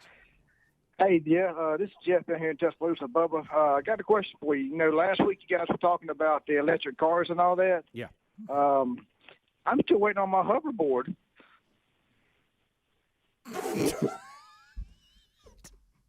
Anybody? No, I have no clue. Is Is he saying he wanted a hoverboard before electric cars? Maybe so. Is he saying that they are not? They should have already had. We should have those already. Yeah, maybe that's it. They said that Michael was J. coming. Fox. Well, there's a thing they call the hoverboard, but it's not. We got those. At the We had house, one in here. Remember? Yeah, we did. Didn't Yeah, Adler they're riding dangerous. around in here? Yeah, of course. Did you ever notice Adler rides anything that's brought in here that people try to ride? yeah. He rode that. He rides that thing all the time that you showed us. With the at big the wheel beach, thing? The big wheel. The He's big got wheel one of thing? those. And then the all the time the help. powered skateboard. It went really fast. On that last call, if I could tell you how long that call's been on hold. Oh, Rick, he called when I was in there. Yeah, I thought to myself, this electric car guy down here, Can I give you another Mike? I like how he identified himself before he went into it. How about this? This guy said, I tell you what, I can already hear myself on the best of CD. Well, he had two things working. Can I give you another Mike Stone fact you're gonna love? Now, which one is it? The singer or the No, martial this is the arts? one. This The is karate guy or the singer? karate. Well, I guy, refer to karate him guy. as Little Pearson because you don't do that. To Yeah, matter of fact, a lot of people don't know Mike Stone that stole Scylla from Elvis actually sing to her, "Hey, my lovely Scylla." That's how he stole her. Stone and Priscilla would eventually break up. Bubba They loves did. stuff They like this. because he sold a story to the Globe tabloid entitled "How I Stole Elvis Presley's Wife." Oh from my Him." God! But you Wonder got to how much admit he that's a got. great title for a book. I wonder how That's much a he got fantastic for it. title. You know, and I want to know what they paid him. Bobby in Ozark. Cost him Scylla. Bobby, go ahead. 30 seconds. Hey, good morning, Diggins. Hey, getting back to your last hack yesterday, I wasn't able to call for because I was actually working. But a public restroom hack, those toilets with the sensors on them. If you take and put a little piece of toilet paper over the sensor, it won't flush and splash all over you. Okay. All right. Tell me when you're sitting down. I kind of, then there's no courtesy. Yeah. the sensor only works when you stand up, doesn't it? Yeah, I mean, unless maybe you move a certain If you way. move, sometimes it'll fire. blast you. Yeah. Matter of fact, I'll move to make it fire as a courtesy. Blast you. When somebody comes in and goes, "Hey, mix a little water with that, pal." Yeah, right. You know? Killing me over here. I'm gonna say this on the hacks. Adler yesterday, the gas hand. I'd never noticed That was a good I one. got in on both my vehicles and checked it. Oh, you didn't know that? Did not know. You that. didn't know. Yeah, I Bubba, did. you didn't I knew know that. it. Yeah, Bubba. I didn't know that. Bubba. I didn't know that. He didn't know it. I did. Who told you, Mike Stone? No, I knew that. Bubba's I thought- claiming he knew it. How about this? I thought everybody knew it. Matt in Trussville, 104.7 I didn't know it. WZZK. Matt, go Y'all ahead. never drive a foreign car, do you? Hey, good morning, guys. Hey, I think I've got this thing. If we've had the coronavirus, we need to start marketing this thing so we get treated as good as people with the vaccine. We need to start saying we got it organically. Oh, that's I've good. got the organic. You know what? vaccine. I've got Free the range. organic antibodies. Matt, I got right, free free range range antibodies. I got the process. let me I tell you didn't get something, those- I Maddie. didn't get those chemical antibodies. Maddie, that's fantastic, and I'm adopting it right now. But I'm Free organic. range antibodies. I'm organic antibodies. Free range organic antibodies. Well, Rick, when they start recognizing it and giving you a card for it, then you call me. Okay. You ain't got your card yet, do you? I think I'm gonna go Yeah, get I got mine. a card. I got to get mine checked again, like in the next 2 weeks. I don't know 'cause I'll where be it's at at. 6 months. Yeah, Rick, I'm not sure where it's at, but yeah, I got one. Dale and Hoover, 104.7 WZZK. Come on, Dale. Hey. Hey there, Hey, little didn't person. Richard Marx write One Shining Moment that they play at the end of the NCAA tournament?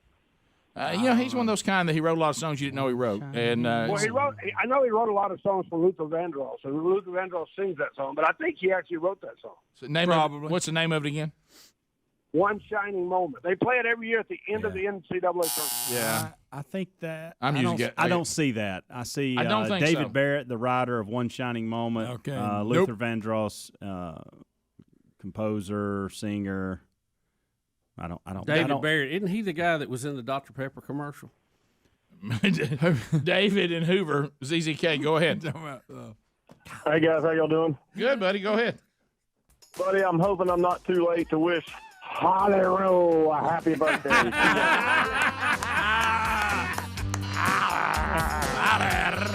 Well done.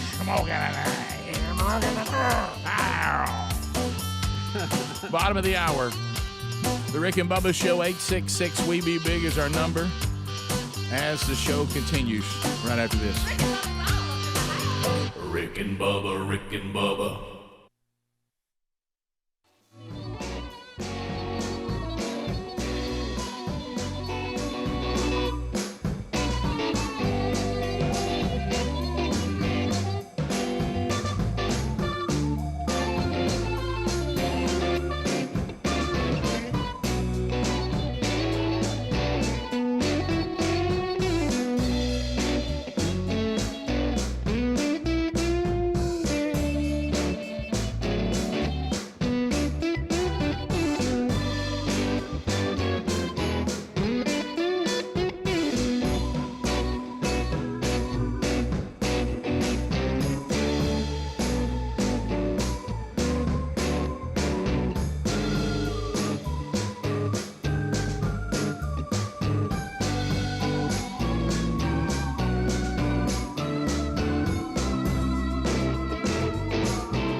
35 minutes past the hour. The Rick and Bubba Show. Thanks for being with us at 866 We Be Big. We'll chat with more of you coming up later. CandidCO.com/Bubba. CandidCO.com/Bubba. Are you unhappy with your smile?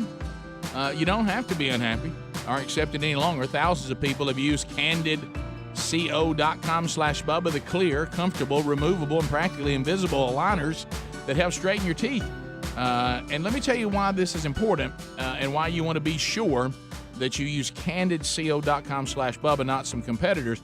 Some of the competitors out there, they just use the general dentist to try to talk about these aligners with you. The only problem is that's not their expertise. When you go to CandidCO.com/Bubba, you're with an orthodontist. Same orthodontist who creates your plan is with you from the start to the finish. The average treatment's about 6 months. You'll start seeing results way before that. And here's the best part. Start straightening those teeth today, and we'll get you $75 off the starter kit. You're doing this from home, and you're interacting with an orthodontist from the comfort of your home. Join us and start straightening your teeth today, saving $75 on the starter kit at CandidCO.com/Bubba. That's CandidCO.com/Bubba, and that code Bubba gets you that $75 off. There's also a link at rickandbubba.com. You'll find that under the sponsors button.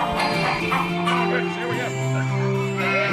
The wheel of me keeps on turning. Ooh, if I don't win today, then tomorrow. Wheel of meat.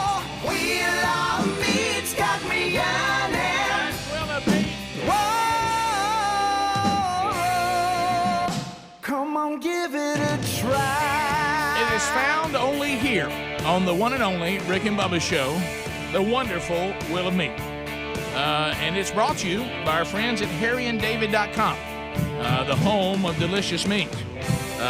From fillets to New York strips, luscious lamb, 5-bone pork roast, delectable selection of meats and seafood at harryanddavid.com. Over 80 years experience. They've been in the delivery business, and now meat has been added.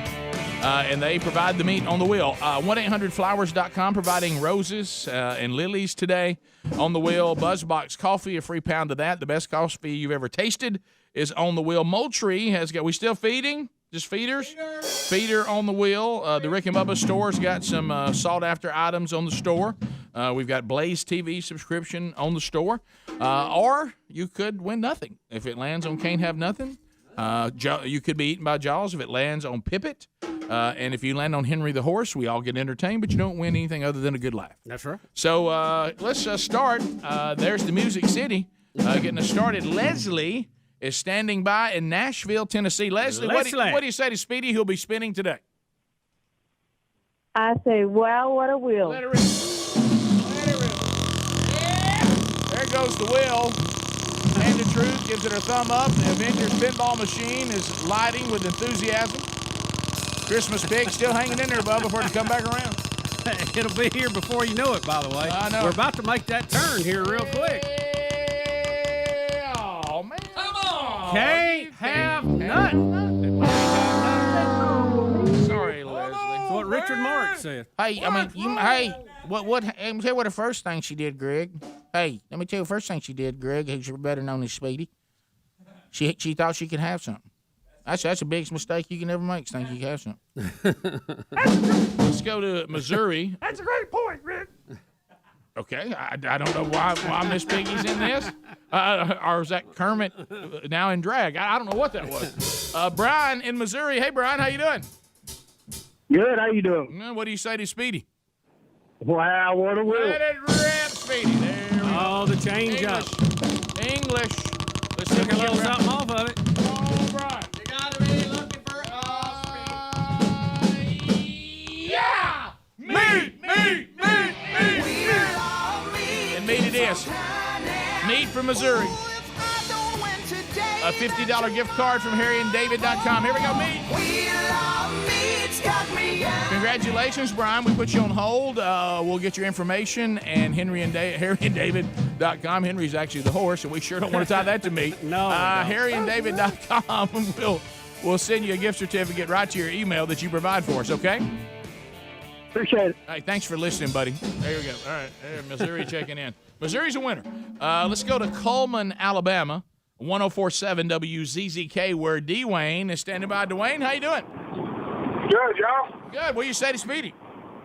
Wow, what a wheel. Yeah. Speedy with a quick spin. All right, let's go. Let's see what we can get for Dwayne. Let's see.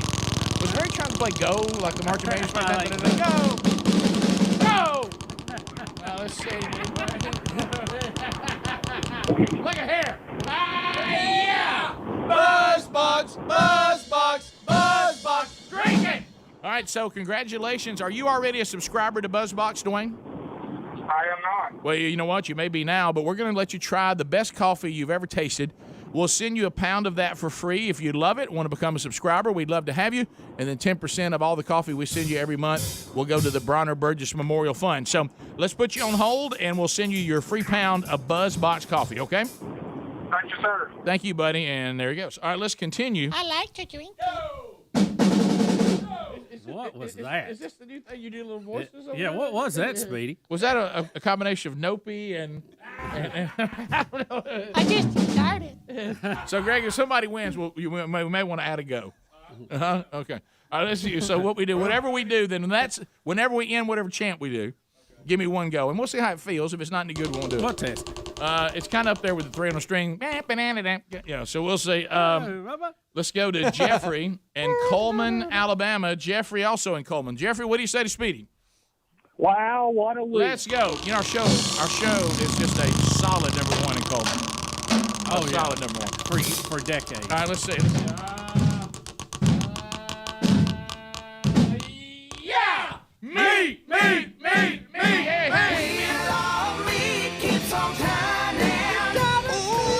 Jeffrey, you've done it. You got yourself some. Somebody say Will of Mead. Here we go. Somebody say Will of Mead's got me yearning. All right. So, Greg, give me one go for Jeffrey. One go. Yep. Go! Go! Go! All right. I dug it for a minute, didn't you? I don't know this in every time, but I may call for one. Why don't I call for it from time to time? Just stand by. All right. Have it in standby mode. Jeffrey, you got a $50 gift card for harryanddavid.com, okay? Awesome, thank you. Thank you, buddy. Enjoy the meet. All right, let's go to Atlanta, Georgia. That was fine. I'm sorry. Let's go to Christy. I'm sorry, I thought it was Atlanta. Christy, actually, in Haleville. Hey, Christy, how you doing? Hey, good. Good. What do you say to Speedy?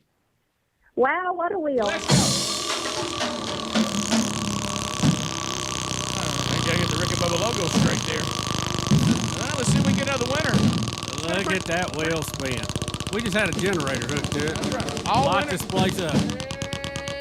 Hey, looking good, looking good, looking good, looking good. Yeah! Moultrie, Moultrie, Moultrie. View it. But it is a feeder. So I guess in this case, for the animals, eat it. All right, so so here it is, Christy. You get a 30-gallon Pro Magnum tripod feeder, feed station, power panel to go with it to keep it charged, 6-volt rechargeable battery, a $350 value, and you just took it home on the Will of Meat. Well done. All right, let's put you on hold, and we'll get that right to you. All right, one more spin. I think we do one more spin. Bubba, give me a number between 1 and 10. 1 and 10. What about lucky number 7? All right, let's go to James in Meridian, Mississippi. James, let's do this on 97.9 The Buzz. What do you say to Speedy? Wow, what a wheel. Speedy Smith. It's a stomp change from Speedy. One more spin. All right, let's see what we can do here for James. Oh, yeah. Yeah! Me! The meat's just, it's just falling off the wheel today. There's meat everywhere. All right, James, we're going to put you on hold. harryanddavid.com will send that meat right to you, okay? Oh, thank you. Thanks for watching and listening and hanging out with the Rick and Bubba Show. Well, I tell you, the wheel produced today. They just, a lot of winners. It lived up to the name. A lot of winners. Lived up to the name. Congratulations, winners. Thank y'all for being with us today on the wonderful Will of Meat. It's put up for another week. When we come back after Memorial Day, we'll plug that thing back up again one day next week. But for this week, it's done. 15 minutes to the top. More of the Rick and Bubba Show coming your way right after this. Rick and Bubba, Rick and Bubba.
the gravy, please. Rick and Bubba, Rick and Bubba. Ooh, it brings me to my knees. Rick and Bubba, Rick and Bubba. I can't start another.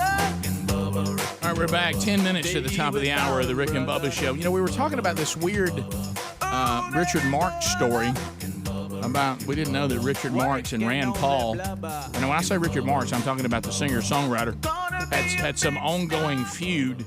And, you know, Rand Paul. I think it's a one-sided one, isn't it? It is, yeah. So Richard Marx really does not like Rand Paul. And so, you know, Rand Paul was attacked in 2017 by his neighbor, badly hurt.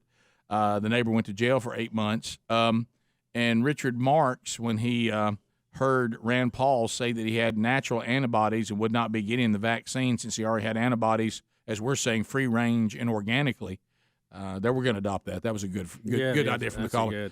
And that now Richard Marx came out and said that he would like to buy a drink or whatever for the neighbor that beat at Rand Paul. Unfortunately, Rand Paul just received a threatening package saying, well, I'm going to finish what your neighbor didn't finish. With white powder in it. Yeah, and all this has turned into a Richard Marx saying, hey, man, I was just cutting up. I'm not trying to incite violence or whatever. But then you get this email. Yeah, and I'll paraphrase this to protect the innocent.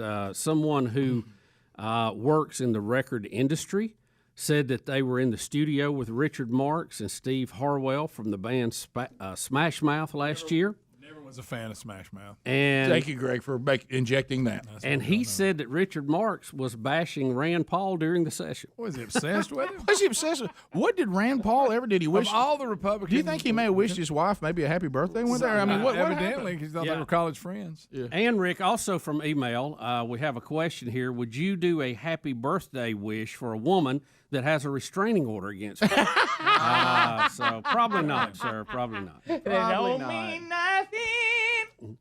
So wow, that's weird. So undoubtedly there's a Rand Paul Burr under the Richard Marx saddle, and it's been there a while. But now he may be investigated because of the latest things that just happened. Back to what y'all said. It's just weird. 2 days ago, he sent out that tweet, and then suddenly something appears at Rand Paul's door. I know. Is it Richard Marx losing it a little bit or something? Maybe I don't know. Sounds like it's out there. So we'll see. I mean, I'll tell you this. I'll say this for Rand Paul. The neighbors seem to do a pretty good job of jacking him up pretty good. But I don't recall ever being gripped in fear of what Richard Marx thought about me. No. Hey, Richard Marx is looking for you, buddy. Hey, Richard Marx looking for you. He came by here asking where you was at. He's asking where you were. No, I just never really worried about that. Now, if he wanted to write a song, yeah. Yeah. So talking, we've had some fun today talking about marriage. Big announcement today. Sherry and I are really, really excited to be going to Olive in Pensacola, Florida, and we just put that out on our social media and stuff today. Sherry and I, we're going to be people. I get asked a lot of times, when's the next time you and Sherry might be doing something where you guys are speaking together and doing something concerning marriage and all that? And we will be doing something on August the 14th, and this has been in the works for a while. Shane and Shane will be in concert. If you've never heard them or you're a fan of theirs, they are fantastic. It'll just be one evening that Sherry and I will do a couple of sessions, and then Shane and Shane will be in concert too. So if you want to kind of make that a weekend in beautiful Pensacola, Florida, and then the time that we'll spend together on that Saturday night, you have the rest of the weekend to yourself to enjoy. You need to go to rickandbubba.com right now under upcoming events. Go to Burgess Ministries under upcoming events. The link is up now, and you can get tickets to that until the tickets are gone. For August the 14th in beautiful Pensacola, Florida. Sherry and I will be speaking together on the topic of marriage, and then Shane and Shane in concert. So I'm excited about that. We're going to make a weekend out of it, and we hope that you'll join us. All right, so then on a not-so-happy story, this Maserati, I just talked to a friend of ours yesterday. He was almost the victim of road rage. You know, road rage is getting out of control. I mean, it really is. So we have footage of this Maserati driver that's pursuing a woman who cut him off in Washington, D.C., and then shoots at her before then opening fire on incoming traffic. So you see him over here? He's rolled his window down. He's to the right in this clip. I see him. He's rolled his window down. It looks like she just kind of wedged herself she's into trying his to, lane. She's trying to get over, and now he gets out of his car, and he's really, really mad. Comes up to her. How is it worth it? And now he's just firing. What in the world? And look, now he's firing at traffic. What is he doing? Goodness. You know, why would you open fire over something like that? You've got a Maserati you're driving. Life can't be that bad. Yeah, why can't we just flip each other birds and move on? Thank you, Greg. I mean, thank you, Greg.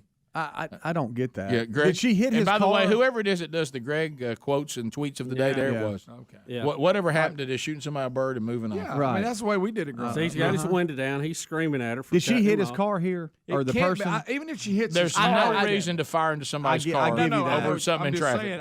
saying, that's the state of mind we deal with people. Right, in. I totally get that. I'm just saying when he turns his car around, it looks like the front left quarter. Yeah, panel he is opens messed up. When he gets out, he's got the gun in hand. That's crazy, man. I mean, he's going up there to shout at her window, and as she pulls off, he just starts shooting. Boy, you never know the mental And, state. and I don't know how many rounds he gets off, but Yeah, a he bunch. But and what was this random? I'm gonna turn around and fire to somebody getting on him in traffic or something. Hey man, I don't know. That is bizarre. He's a man. person of interest, and there he is. Good gracious.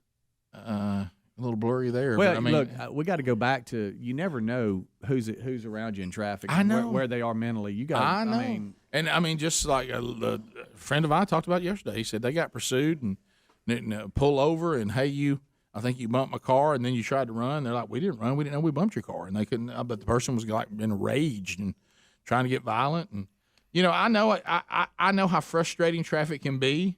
But I'm with you. First of all, there is nothing that warrants in traffic, even if they hit your car, nothing to get out and start firing randomly into a car. How did that become a point that you get so mad that it's firing justified? that is that your life is you think you're about to be killed, Mm. and that is And I not don't the wanna case. Elaborate on this story, but we had the same one the other day. The child, Where the child got shot. Golly, Wasn't that road rage too? Yeah, the Yes. mom did flip a guy off, but it ain't worth shooting. And they come up. I don't know if they ever caught the people that did it. They had a description of the car, and they just shot in the back of their car. That's right, and shooting the little boy random- was sitting in the back seat. And they killed a kid sitting in the car over 4 years road old. rage? Come on, over man. somebody shooting you a bird.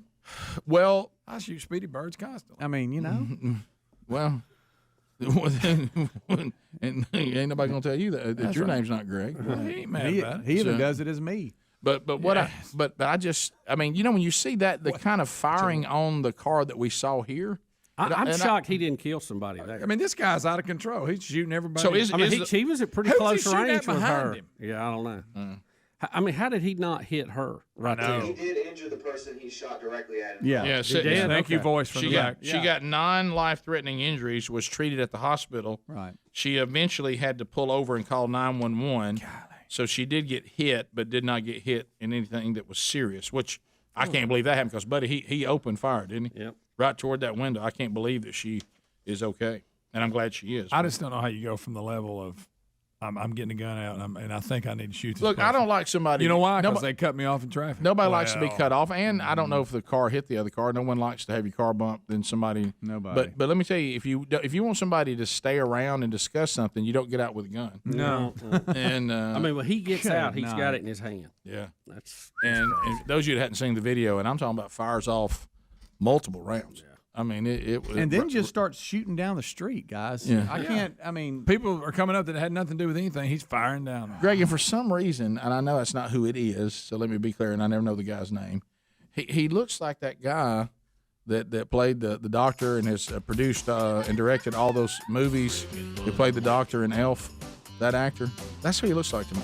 You know, when he goes, he Oh, you think? And he directed remember the Elf, doctor. and I can't think of. Favreau, John Favreau. Yeah, to me, kind of Oh, looks is that like the him. guy that did Iron Man? Yeah. Yes. To me, kind of looks like He him. does. He does. take that back real quick. Well, I'm not saying that's who it is. I'm just saying that's who it reminded me of. It's a blurry picture.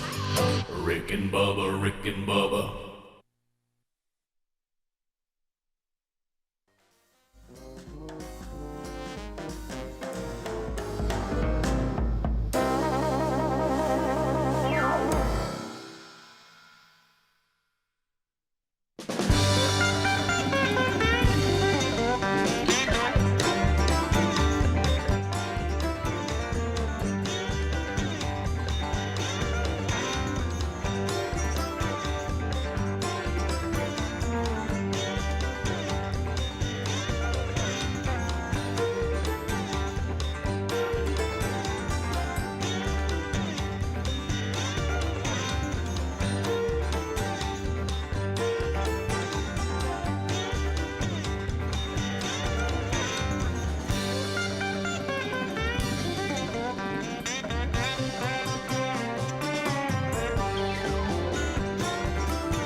Show.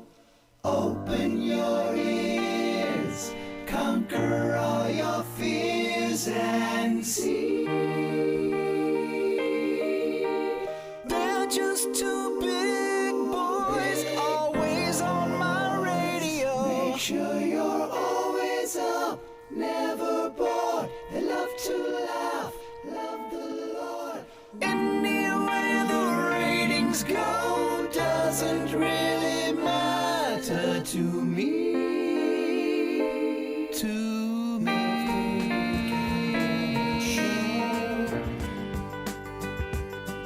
7 minutes past the hour of the Rick and Bubba Show. 866 We Be Big, the number.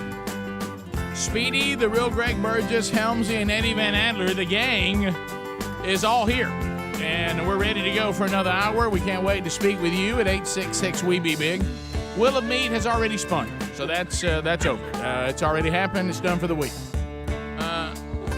Welcome back for a brand new hour. Speaking of, there's Bill Bubba Bussy. Hey, Bubba, how you doing? Rick, glad to be here. Honored and privileged. Thank you for spending a little time with us. I'm just cutting. All mics are off for you and me. I don't know why.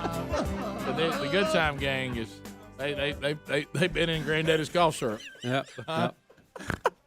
Sorry, timing was terrible. Timing was terrible. Red face. How you gonna be able to pull it together? Rick, he'd like for you to call him Phil. Phil? That's not true. Okay. Rick, he fasted for 30. me. No, he did. He almost made it. He fasted for like 12 hours. 18. 18? That's not Well, bad. you know what might have been broke the longer. fast? Fried green tomatoes. Well, it's not like he was trying to. He wasn't trying to hear a word from God. He's just trying to be. He's trying to be like Phil. He's just trying to be like Phil Mills. I'm just trying to do a little better. Just trying to. I got a trying couple, to do just a little bit better. a couple pounds need to be gone. He's a little person. All right, so Bubba, we're going to start. I mean, it's been a big wacky world day here. Oh, it has. Fried green tomatoes. You got to get past it. Here we go. Look around the wacky. It's making me crazy. I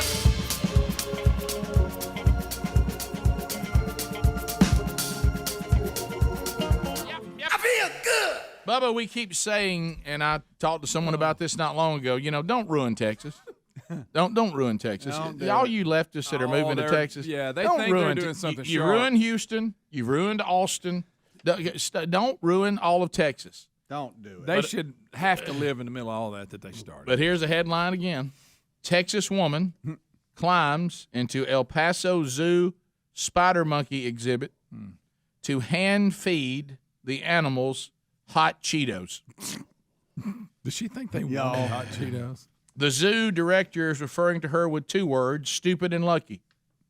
Well, yeah. Stupid and How lucky. big is a spider monkey? We got a story from ABC 7 out of El Paso, Texas. Here it is.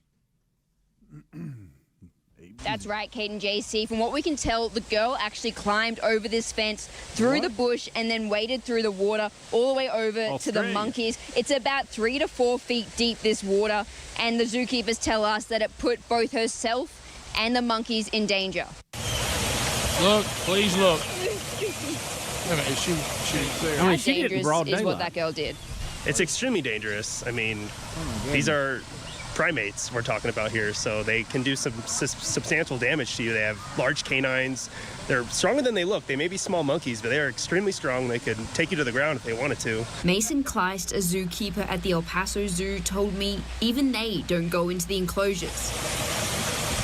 But the girl didn't just put herself in harm's way, she also endangered Libby and Sunday, the spider monkeys, by feeding them for 2 reasons. The monkeys have a specialized diet, so her feeding them could cause stomach aches and bowel disruptions. Zookeepers also told me she put them at risk of catching COVID-19. Anything that we have, they can get as well. So COVID was no different. So we took the necessary steps. My hat.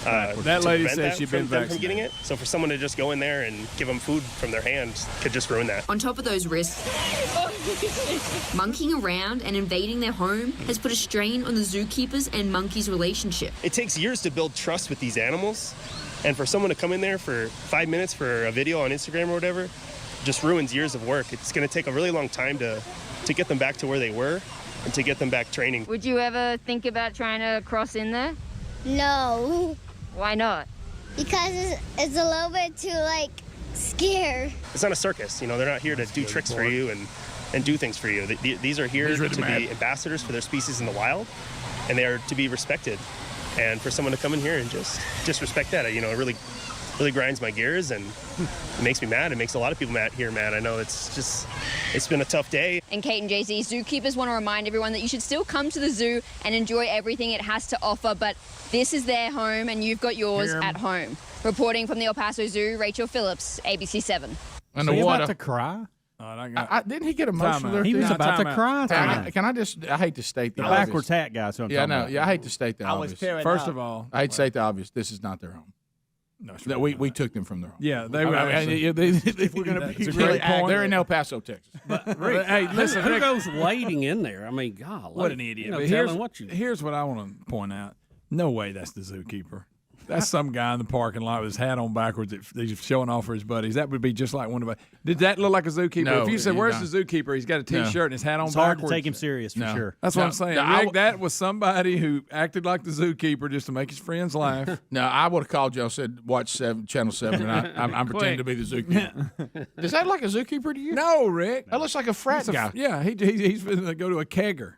When he says at the end that it's been a tough day for the zoo, it looks like he's about to cry. I almost don't want to. It grinds his gears. I got emotional. All right, here it is. Doggone it. These are here to be if he gets emotional, species in the wild, and they are to be respected.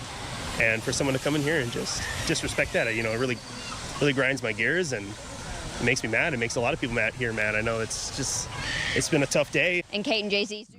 Is he? And who hires a reporter with that accent here? Greg. That's a great. People think accents are sharp in the water. Fit in.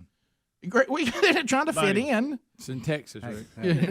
Well, I don't know what's happened the last 15 She's years. in Texas. Oompa Loompa. I wish I'd have seen his breakfast. What'd you eat for breakfast? Greg, did you? Actors who talk that way change their accent to be in movies that they want people in America to like. Right.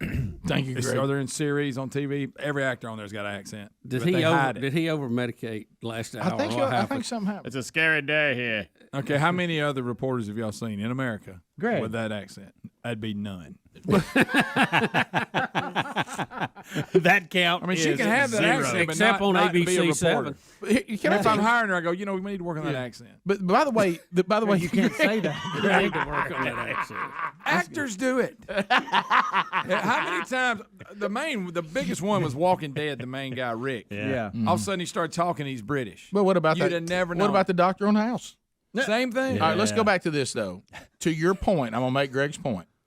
When they have somebody that tries, like say one of us tried to be a news anchor, God forbid, the first thing they would say is, "Y'all talk too country. You got to lose that. You're gonna have to lose that accent. You have to talk." Some of us were told that to stay on the radio. I'll say this: right. Our accent would work better in Texas than hers. No doubt. So thank you, Greg. And how about hers we would don't work have better? An accent in Texas. Hers would work better in Australia than ours. Absolutely. I couldn't go to the Australia and be a news reporter. You probably could, Greg. I don't think so. Outback. Try Outback. With that shirt on, you could. Yeah, no. You brought it all the way back. Yeah, that's good. That's good. Seen these new slacks? looking good in his tiny little slacks. Y'all see my new shoes tomorrow. All right, so but back to this again. Drama queen with his hat on backwards. Rick, there's no way that's a zookeeper. That's the zookeeper's helper. Can I tell you, whoever this guy is claiming to be the zookeeper, he goes in this dramatic monologue. A woman should not have gone into the spider monkey exhibit, period. That's it. Dangerous to her this would have been and the me. monkeys. We talked to zookeeper Mr. Burgess. I got to tell you something. She's stupid, and she's fortunate that they didn't rip one of her arms off or bite her, trying to get the Cheetos from her. And we don't need people getting in the exhibits. We got that covered. Thank you so much. And I'm glad she's okay, but she was stupid, and that kind of behavior is dangerous. And I'm thankful she didn't get hurt. And just the note out there to all of you: stay out of the monkey exhibits. And we're not sure what the fire Cheetos is going to do to the monkeys. We don't know. Well, I'll tell you what's going to do. It's going to be fire. They'll They'll be sitting in that creek. They will. Fire in the hole. They will. Fire in the hole. Hanging a bun. Yeah, they will. Oh, that's hot. Yeah, but he acted like she'd created, had done some crime against the universe. But a danger to You're herself. I mean, she shouldn't have done it. It was stupid. Thankfully, she didn't get hurt. You don't need to go in there with wild animals, period. But he has to give us this long that now we've destroyed years of their work to earn the trust. They're not here to do tricks for you. What is it? I don't even know what that meant. And if he can't dress like Jack Hanna or the Crocodile Hunter, he's not a zookeeper. He looks like he's playing tennis. I'm telling you, Magellan shirt on. I don't think that guy's the zookeeper. I don't either. I think somebody said they want a statement. Send him out. He's over cleaning out the monkey cages. Now this woman that got in there, she's an idiot. Yeah. Oh, yeah. there's no doubt. Good. Did you hear how she was talking? She's not right. She's like, hey, how you doing? Did you hear her Rick, man of 1,000 voices today. I know. No, I mean, did you hear her? She's like, We'll be right back. Rick and Bubba, Rick and Bubba.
22 minutes past the hour of the Rick and Bubba Show. 866 We Be Big is the number.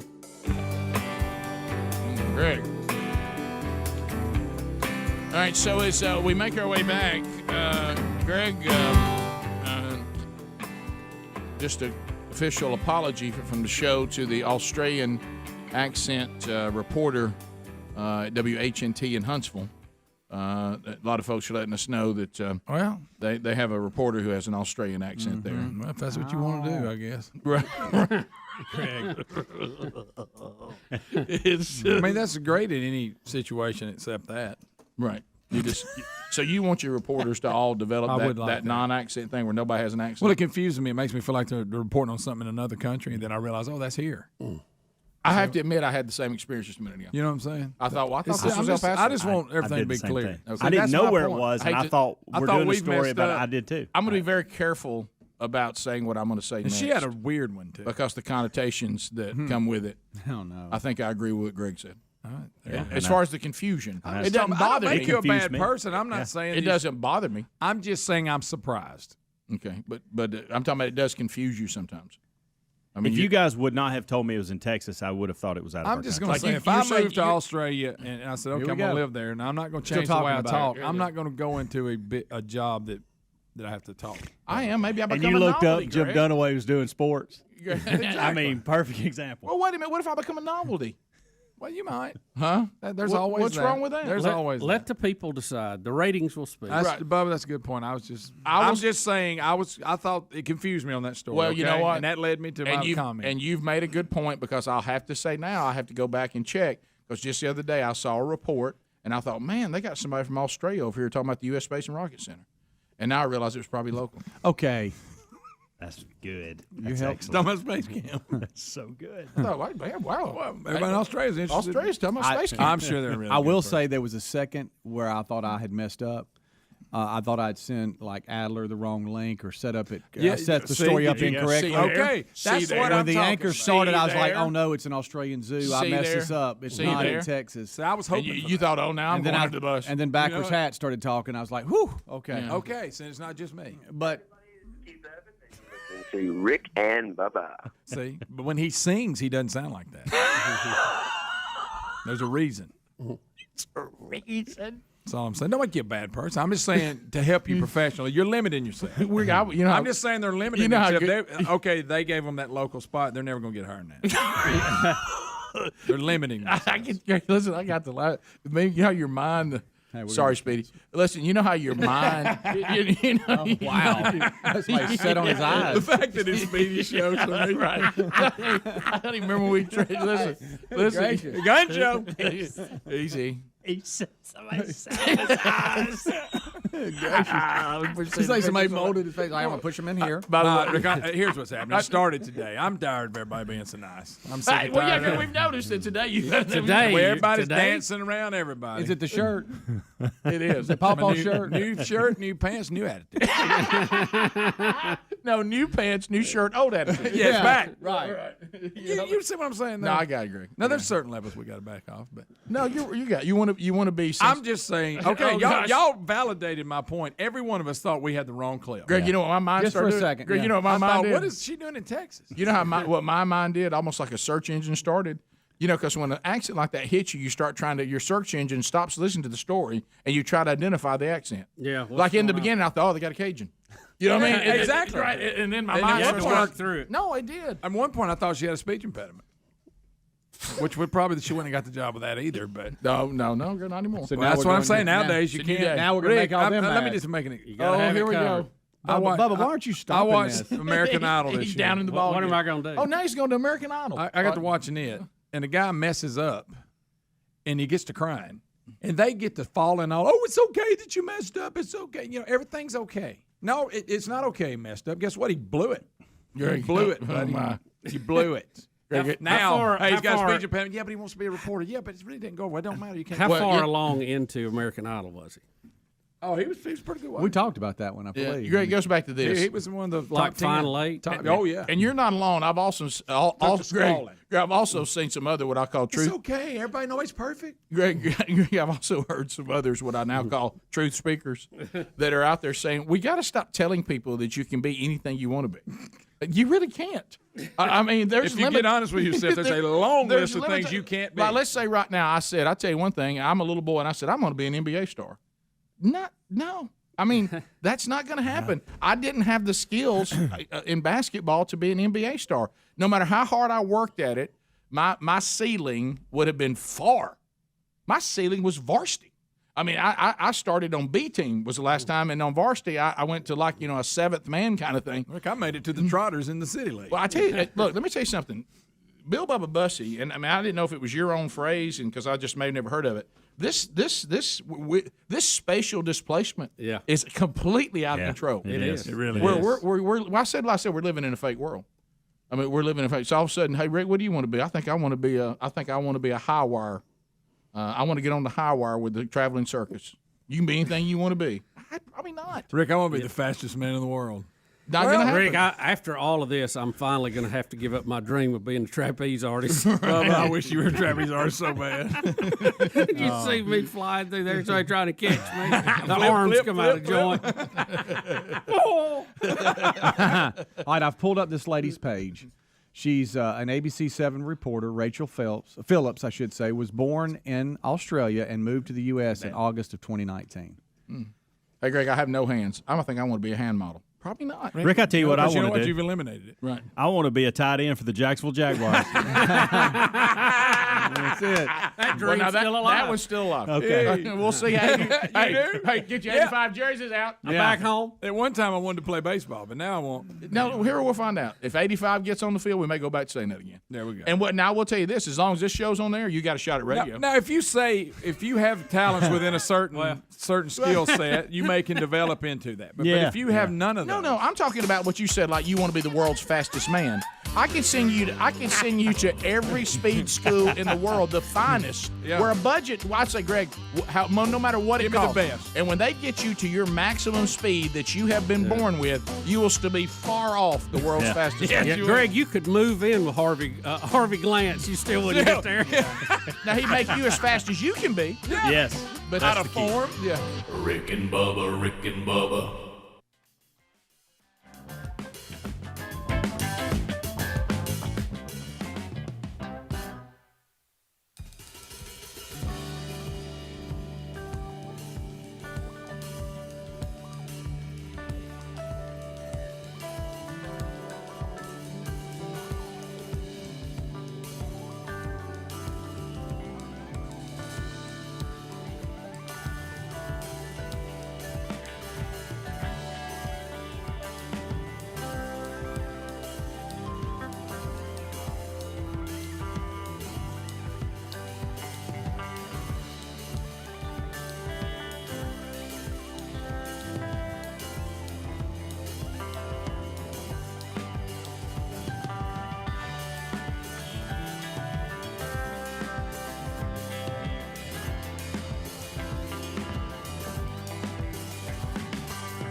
35 minutes past the hour.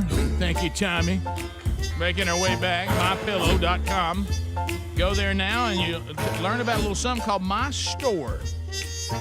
This is some of the entrepreneurs in America that have done quite well that are saying, you know what, we don't need to let Amazon just completely consume and get a monopoly. So let's start some other online choices to buy things. My Store is a way for a lot of other American entrepreneurs to get their product to the market, to the people. We talk about this all the time in our times in radio. We're like, you know, many times our problem isn't with you, the people. It's the people that stand between you and us. That's where we have a hard time. They try to keep us from you and you from us. If we could find a way just to, to talk to each other, usually we get a pretty good relationship going. Well, this is kind of what Mike Lindell is doing with My Store, and you can find it there at mypillow.com. Maybe you want to look at some of these companies. He's got their Freedom Flags, Bionic Wrench, Freedom One Coffee. Also, we've got there's a Bubba. Did you know there is a tool that he's put on My Store called the O-Ball? The O-Ball. It's an original tool to help with plantar fasciitis. Oh, really? How about that? You better get it early. Yeah, Don't wait. Yeah, go anywhere. Travel liners, keeping you stuff, to travel with. The DB Chopper, good for any kitchen. Oh, Whopper Chopper. Dentapup, if you get your dog's got bad breath, it's a dog toy. Helps with the dental health there. Madison Park Foods, some delicious rubs and stuff there. So you can find all this by going to mypillow.com and look for My Store. Click on that. There's also a link at rickandbubba.com under the sponsors button. To the phones we go. Can I bring up one more point? Sure. Since Greg had talked about this reporter in the monkey story. We're getting emails now saying that she is deaf. No. That's why she has an accent. No, that was a joke Really? to see if we could get him going on. Was it? Yeah, Is that's it not why true? I pulled up her bio. Well, now I do It feel didn't- bad It if I didn't said say that. it didn't say anything about that. That's why I went to her bio because of that email and said, okay, let's see if this I will person's say messing this, with us. though. Well, being deaf had that does not sound. give you an Australian accent. No, but I mean, but Don't I people see- don't people get accents if they've been in a coma? well, I don't know why I've got her in a coma now, but I'm just right. No, I mean, Rick, I think like 1 out of 10 well, if million. she's deaf, have I'm done not. I that. take it back. Greg, she's not. Greg, she's not. So I said, I listener, mean, I trying went to get the you in- bio and I read it, and it doesn't say anything about her being deaf at all. Well, Greg, no. Hey, buddy, You're you're still talking. Right. Good night. Greg, you know what you need to do? Maybe just knock it on off and head on out. Right. I mean, there's Get a certain jump start limitations today. to things. Let's go to Whitey in Huntsville, 100.3 The River. Whitey, go ahead. You read that email. Hey, how's it going? Hey, buddy. I don't know if you've heard about the deaf weatherman in Colorado. Have y'all seen this guy before? I haven't, no. It's very difficult, but I mean, as long as you know how to read the map, but it sounds kind of. I couldn't hear. I don't know what happened. Sorry You about say that. deaf weatherman? Yeah. I don't know if he was taking us on the joke. Now there. there's a deaf lady, weather lady. That's what he's talking about, maybe. Well, she's doing sign language. Yeah. Greg. But people that don't understand sign language, how are they going to get the weather? To me, if you have someone that They have has to another person standing sign, in the corner and say, now it's this one- reverse. Yeah. They're hollering it. All right, look, we're just flying here. This lady's not deaf. She just says that she See, why are learned y'all sign y'all are language. trying y'all's best to make me say that I said Greg, I'm something protecting offensive. you. We're out of I'm control. protecting- We're I'm out of talking control. about Australian accent. I told you I nothing like the new outfit, and I'm protecting you. Let's go to South Carolina. Magellan. more. I'm just gonna quit talking. Matt standing by. Matt, go ahead. Hey, guys. Hope everybody's doing good. I wanted to take just a second, if I might. You guys may have heard about the manhunt that was going on in South Carolina for the last week, but they caught that guy yesterday. Yeah.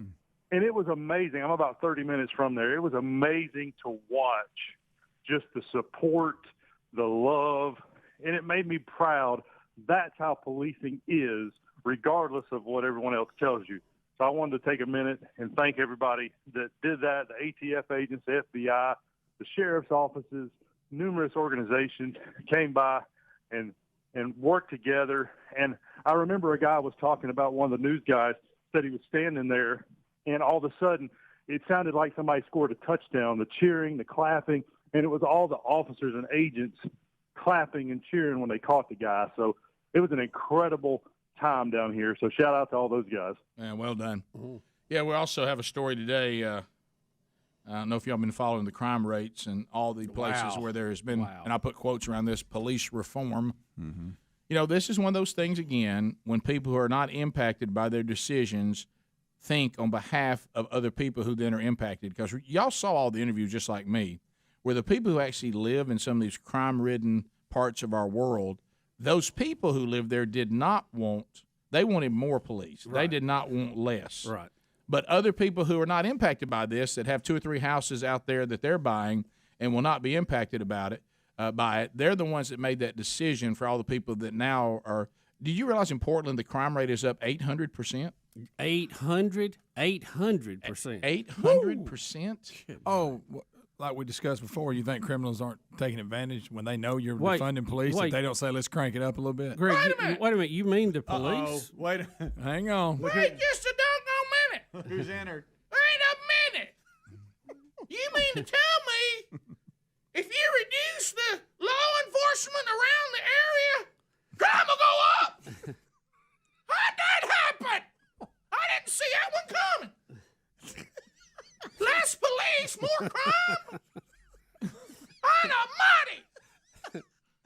I don't know if your eyes are going to get stuck or your back lock up. I know. First. I had to hurt a little bit. No, it helps you get down that. You know, the story the caller talked about, and he's right, and I saw it on. They're talking about, they captured him, there wasn't a shot fired and all this. But you also understand here, and I don't have all the details.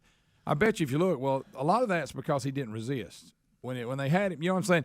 I'm just saying there's situations like when they grab your gun, the shot's going to end up being fired. They were almost portraying it going, see, you can do this and not have to shoot at anybody, which hopefully you can. But I promise you, if he would have come out grabbing their guns and all, they'd have been shots fired. Well, again, we talked about this. There are do what they say do. There are times avoids a lot of problems. There are times when this is not the case. By the way, I'm just going to be a truth talker. Those times are rare. Okay, but it does happen. But those times are rare. We all know what happened today with George Floyd, so that would be one of those rare cases I'm talking about. Exception. But there are the cases, most people who end up in something life-threatening with law enforcement do not do what they are told. They are fleeing or they fire on the police or fight back. Most of the time. Most of the time. Not every time, but most of the time. So, probably this person was apprehended without being shot because he probably did what we call, which, we saw on nothing near as serious. Sometimes you just have to say, y'all got me. And how about this, guys? I understand. This guy wasn't up for traffic violations. He was a murderer. Yeah. This guy that they found. Right. So yeah, this is a lot. Most of the problems that people have with law enforcement, not every time. Again, today, horrific exception.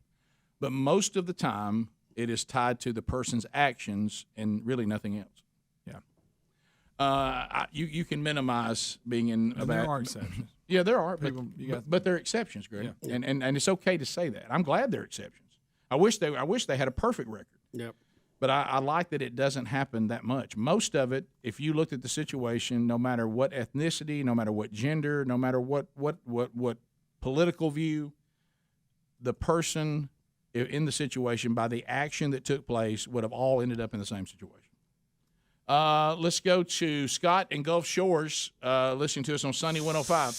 Scott, go ahead. Hey, Biggins. Hey, buddy.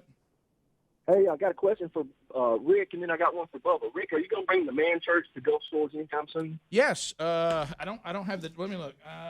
That's coming to Orange Beach, which is your area there, and I think, July the 18th. Oh man, fantastic. Yeah, July the 18th. Go to rickandbubba.com. Look under events. You'll see it right there.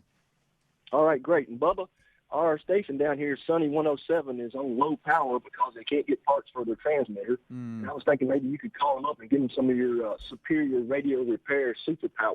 Well, getting parts for things is across the board right now on everything. So it's tough. I didn't know that was going on. I hate they're having that trouble. Yeah, I think it's Sunny 105. What did he say? He said 107. Sunny 105.7. Yeah, 105.7. Your phone must have dropped out on the 5. Yeah, they are having trouble. I didn't know that.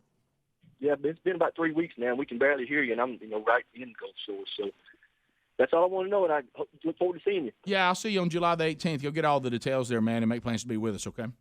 Yeah, Thanks, guys. Love what y'all do. Parts for cars. Everything. Right now, everything. It's just the whole supply chain is still goofed up from the shutdown. Jerry in Piedmont with an outstanding lack suggestion. of workers. Outstanding suggestion. It's not helping. Jerry, go ahead. Hey, guys. Go ahead, Jerry. Rick, I was wondering, can we get producer Speedy to try his best to get Greg on American Idol to guest judge for a couple of shows? Could you imagine? Yeah, because there's nobody really hard critical on there. And they need it. And Greg would fill that role beautifully. Simon Cowell, as crude as he could be, the majority of the time he knew what he was talking about. He really did. And there's nobody on there now that will be brutally honest with him. Nobody. I know. And I'm not talking about the ones that are a joke. I'm talking about the serious singers. And he'd tell them you either going to cut it or you're not. Right. Nobody's got that tough love right now. It's a love fest on there. No. And you know what you do? You send people out delusional. Yeah. More Rick and Bubba next. Rick and Bubba, Rick and Bubba.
9 minutes to the top of the hour. Pretty big interview there, Speedy. A lot to talk about. So we're making our way. 866 We Be Big is the number. Well, you had to walk through a lot to get there, but that's a good way to go out. Your phone calls coming in. Harry Murdahl's on the phones at 866 We Be Big. Bubba, any stories that are still out there we need to run down before we wrap this hour up? Yeah, Rick, some more confusion in science here. A glass of milk each day can reduce the risk of suffering from heart disease. New global study found that milk drinkers have lower levels of cholesterol.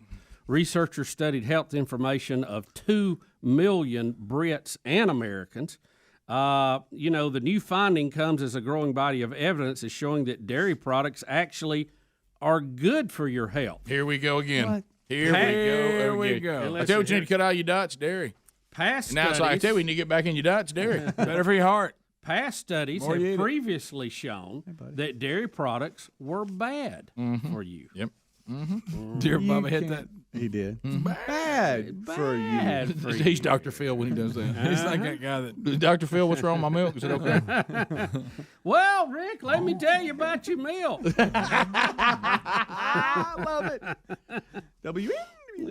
So now milk is good. Are we going to start playing the game with milk like we've played with eggs? All the eggs and all the eggs. Now they're telling you, hey, by the way, the egg white thing overhyped. Just to eat eggs. It don't matter if it don't matter if it's egg At white. one point, eggs were behind all bad things. Oh yeah, now then they're back. Boy, how about this? Not good news for egg beaters. Right. You ever had those things? Those are horrible. Good gracious, that's terrible. It is. It go right through you. I just soon not have an egg. Yeah, me too. Well, you're not. You're not having one. So a glass of milk a day now keeps heart disease away. Yeah, and this is a pretty big study. It's your big boy. It says they looked at a variation in the gene associated with the digestion of milk sugars known as lactose, and found those carrying the variant is a good way to identify those who consume more milk. Although obesity, diabetes, and other conditions that affect your metabolism also have ties to an overindulgence of dairy products. Watch it. The professor said there's no evidence of higher milk intake increasing the chances of diabetes. Well, I don't listen to any of it. I don't listen to any of it. You know why, Greg? Because you know what you're going to come back to. And I know this is killing you. I know you got to double back. No. Here's a bizarre concept, and it kind of comes out of the Word of God, and I have not done well practicing it. But usually God knows what He's talking about. It sounds like the more we get down to it, that this word moderation. There you go. A little this, a little that. That you can enjoy all these different categories in moderation. You'll be fine. Just don't overindulge. It happened with diet drinks. I remember the first day that doctors started saying, for the love of all's good and kind, will you please just drink 2 Coca-Colas and not drink 9 Diet Cokes? There you go. Because, aspartane's okay in small doses, but you don't need to drink it all day like a multivitamin. You know who was big on the Diet Coke? Trump. They said he drunk a ton of them. Look what it did to his hair. But you know that over drinking diet drinks is not good for you. No, I don't think they're good for you at all. Over drinking water is not good for you. How about this? Yeah. I mean, the whole egg. Kuhan Luke was wrong about the 50 eggs. He you was. don't need to eat 50 eggs. You don't need to eat 50 You eggs. eat 50 eggs, you're setting yourself up for a bad day. So is milk going back in the good category? I think milk, according What to this kind? study, should be in the good category. Wow. They don't even break it down by the skim and all Can we that drink stuff. whole milk? That's what I was going to say. You're probably going to find out that whole milk's the best of all of them. Probably. Oh. The ones you start tampering with are usually bad for you. I know. And you need it right Really, from the udder. yeah, the quicker the better. Well, now you're going to get a You're call gonna from get Owens Jinx. Crossroad. You're going to get Jinx fired up. Jenkins. Hey, Jenkins is on fire in Alabama right now. Yes, he They is. get this hemp law. I mean, he's just about got his marijuana done. He's already gotten the midwife. Oh, the midwifery is on fire. And if he can get pasteurized milk, if he can get clearance to pull on the teat of his neighbor's cow, if he wants Raw to. milk. Yeah. For a fee. If he can get some just milk right from Florida Governor DeSantis has signed a law to hold big tech companies accountable. How about that? For the content moderation practices in the state of Florida. He said, I tell you what, if the federal government's not going to do anything, we're going to do everything we can at the state level. And see, this may be the tip of the iceberg to actually get the federal government to act if enough states do it. The measure that he signed, Rick, will protect states' residents from the Silicon Valley's power grab, he said, through thought and content. He said it allows residents to fight back against deplatforming and censorship, allowing them to sue the tech companies for up to $100,000 in damages for each proven claim in a bid to ensure companies are more transparent about their content moderation practices. Mm-hmm. See what? So there you go. So well, I'll try to protect the folks of Florida. Yeah. Paul in Buffalo, New York. Paul, welcome to the show. Go Bills. How you doing, buddy? Doing good, guys. Monkey grass. Thanks for the call. Appreciate that.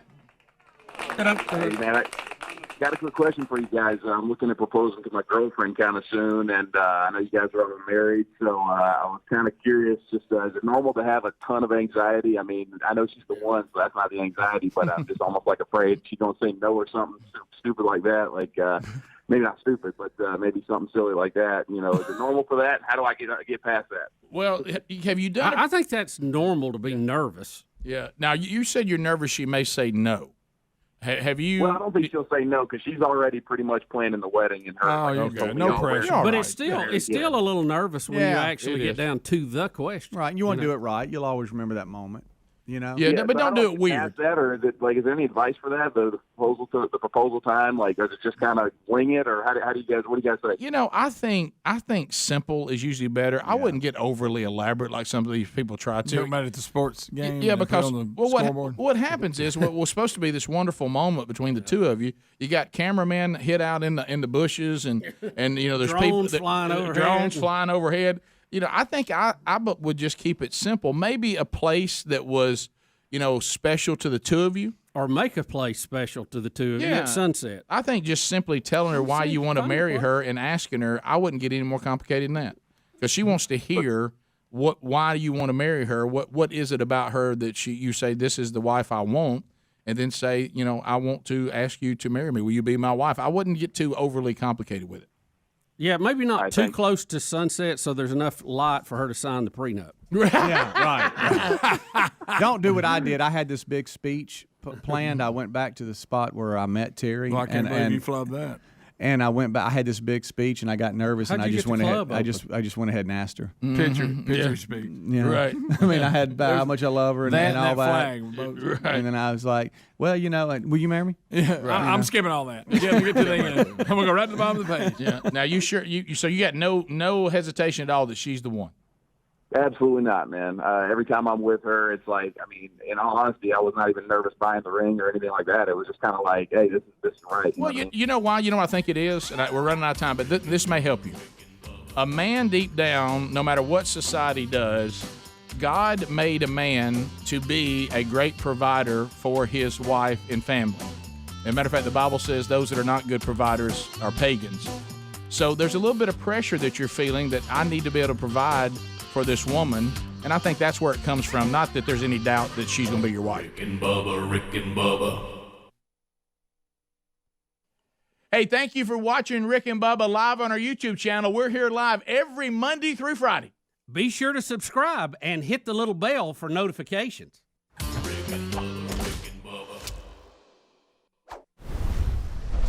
Ooh, it brings me to my knees. Rick and Bubba. I can't start another Rick and Bubba. Day without him, brother. Rick and Bubba. Ooh, there is no other Rick and Bubba. Waking on their blubber. Rick and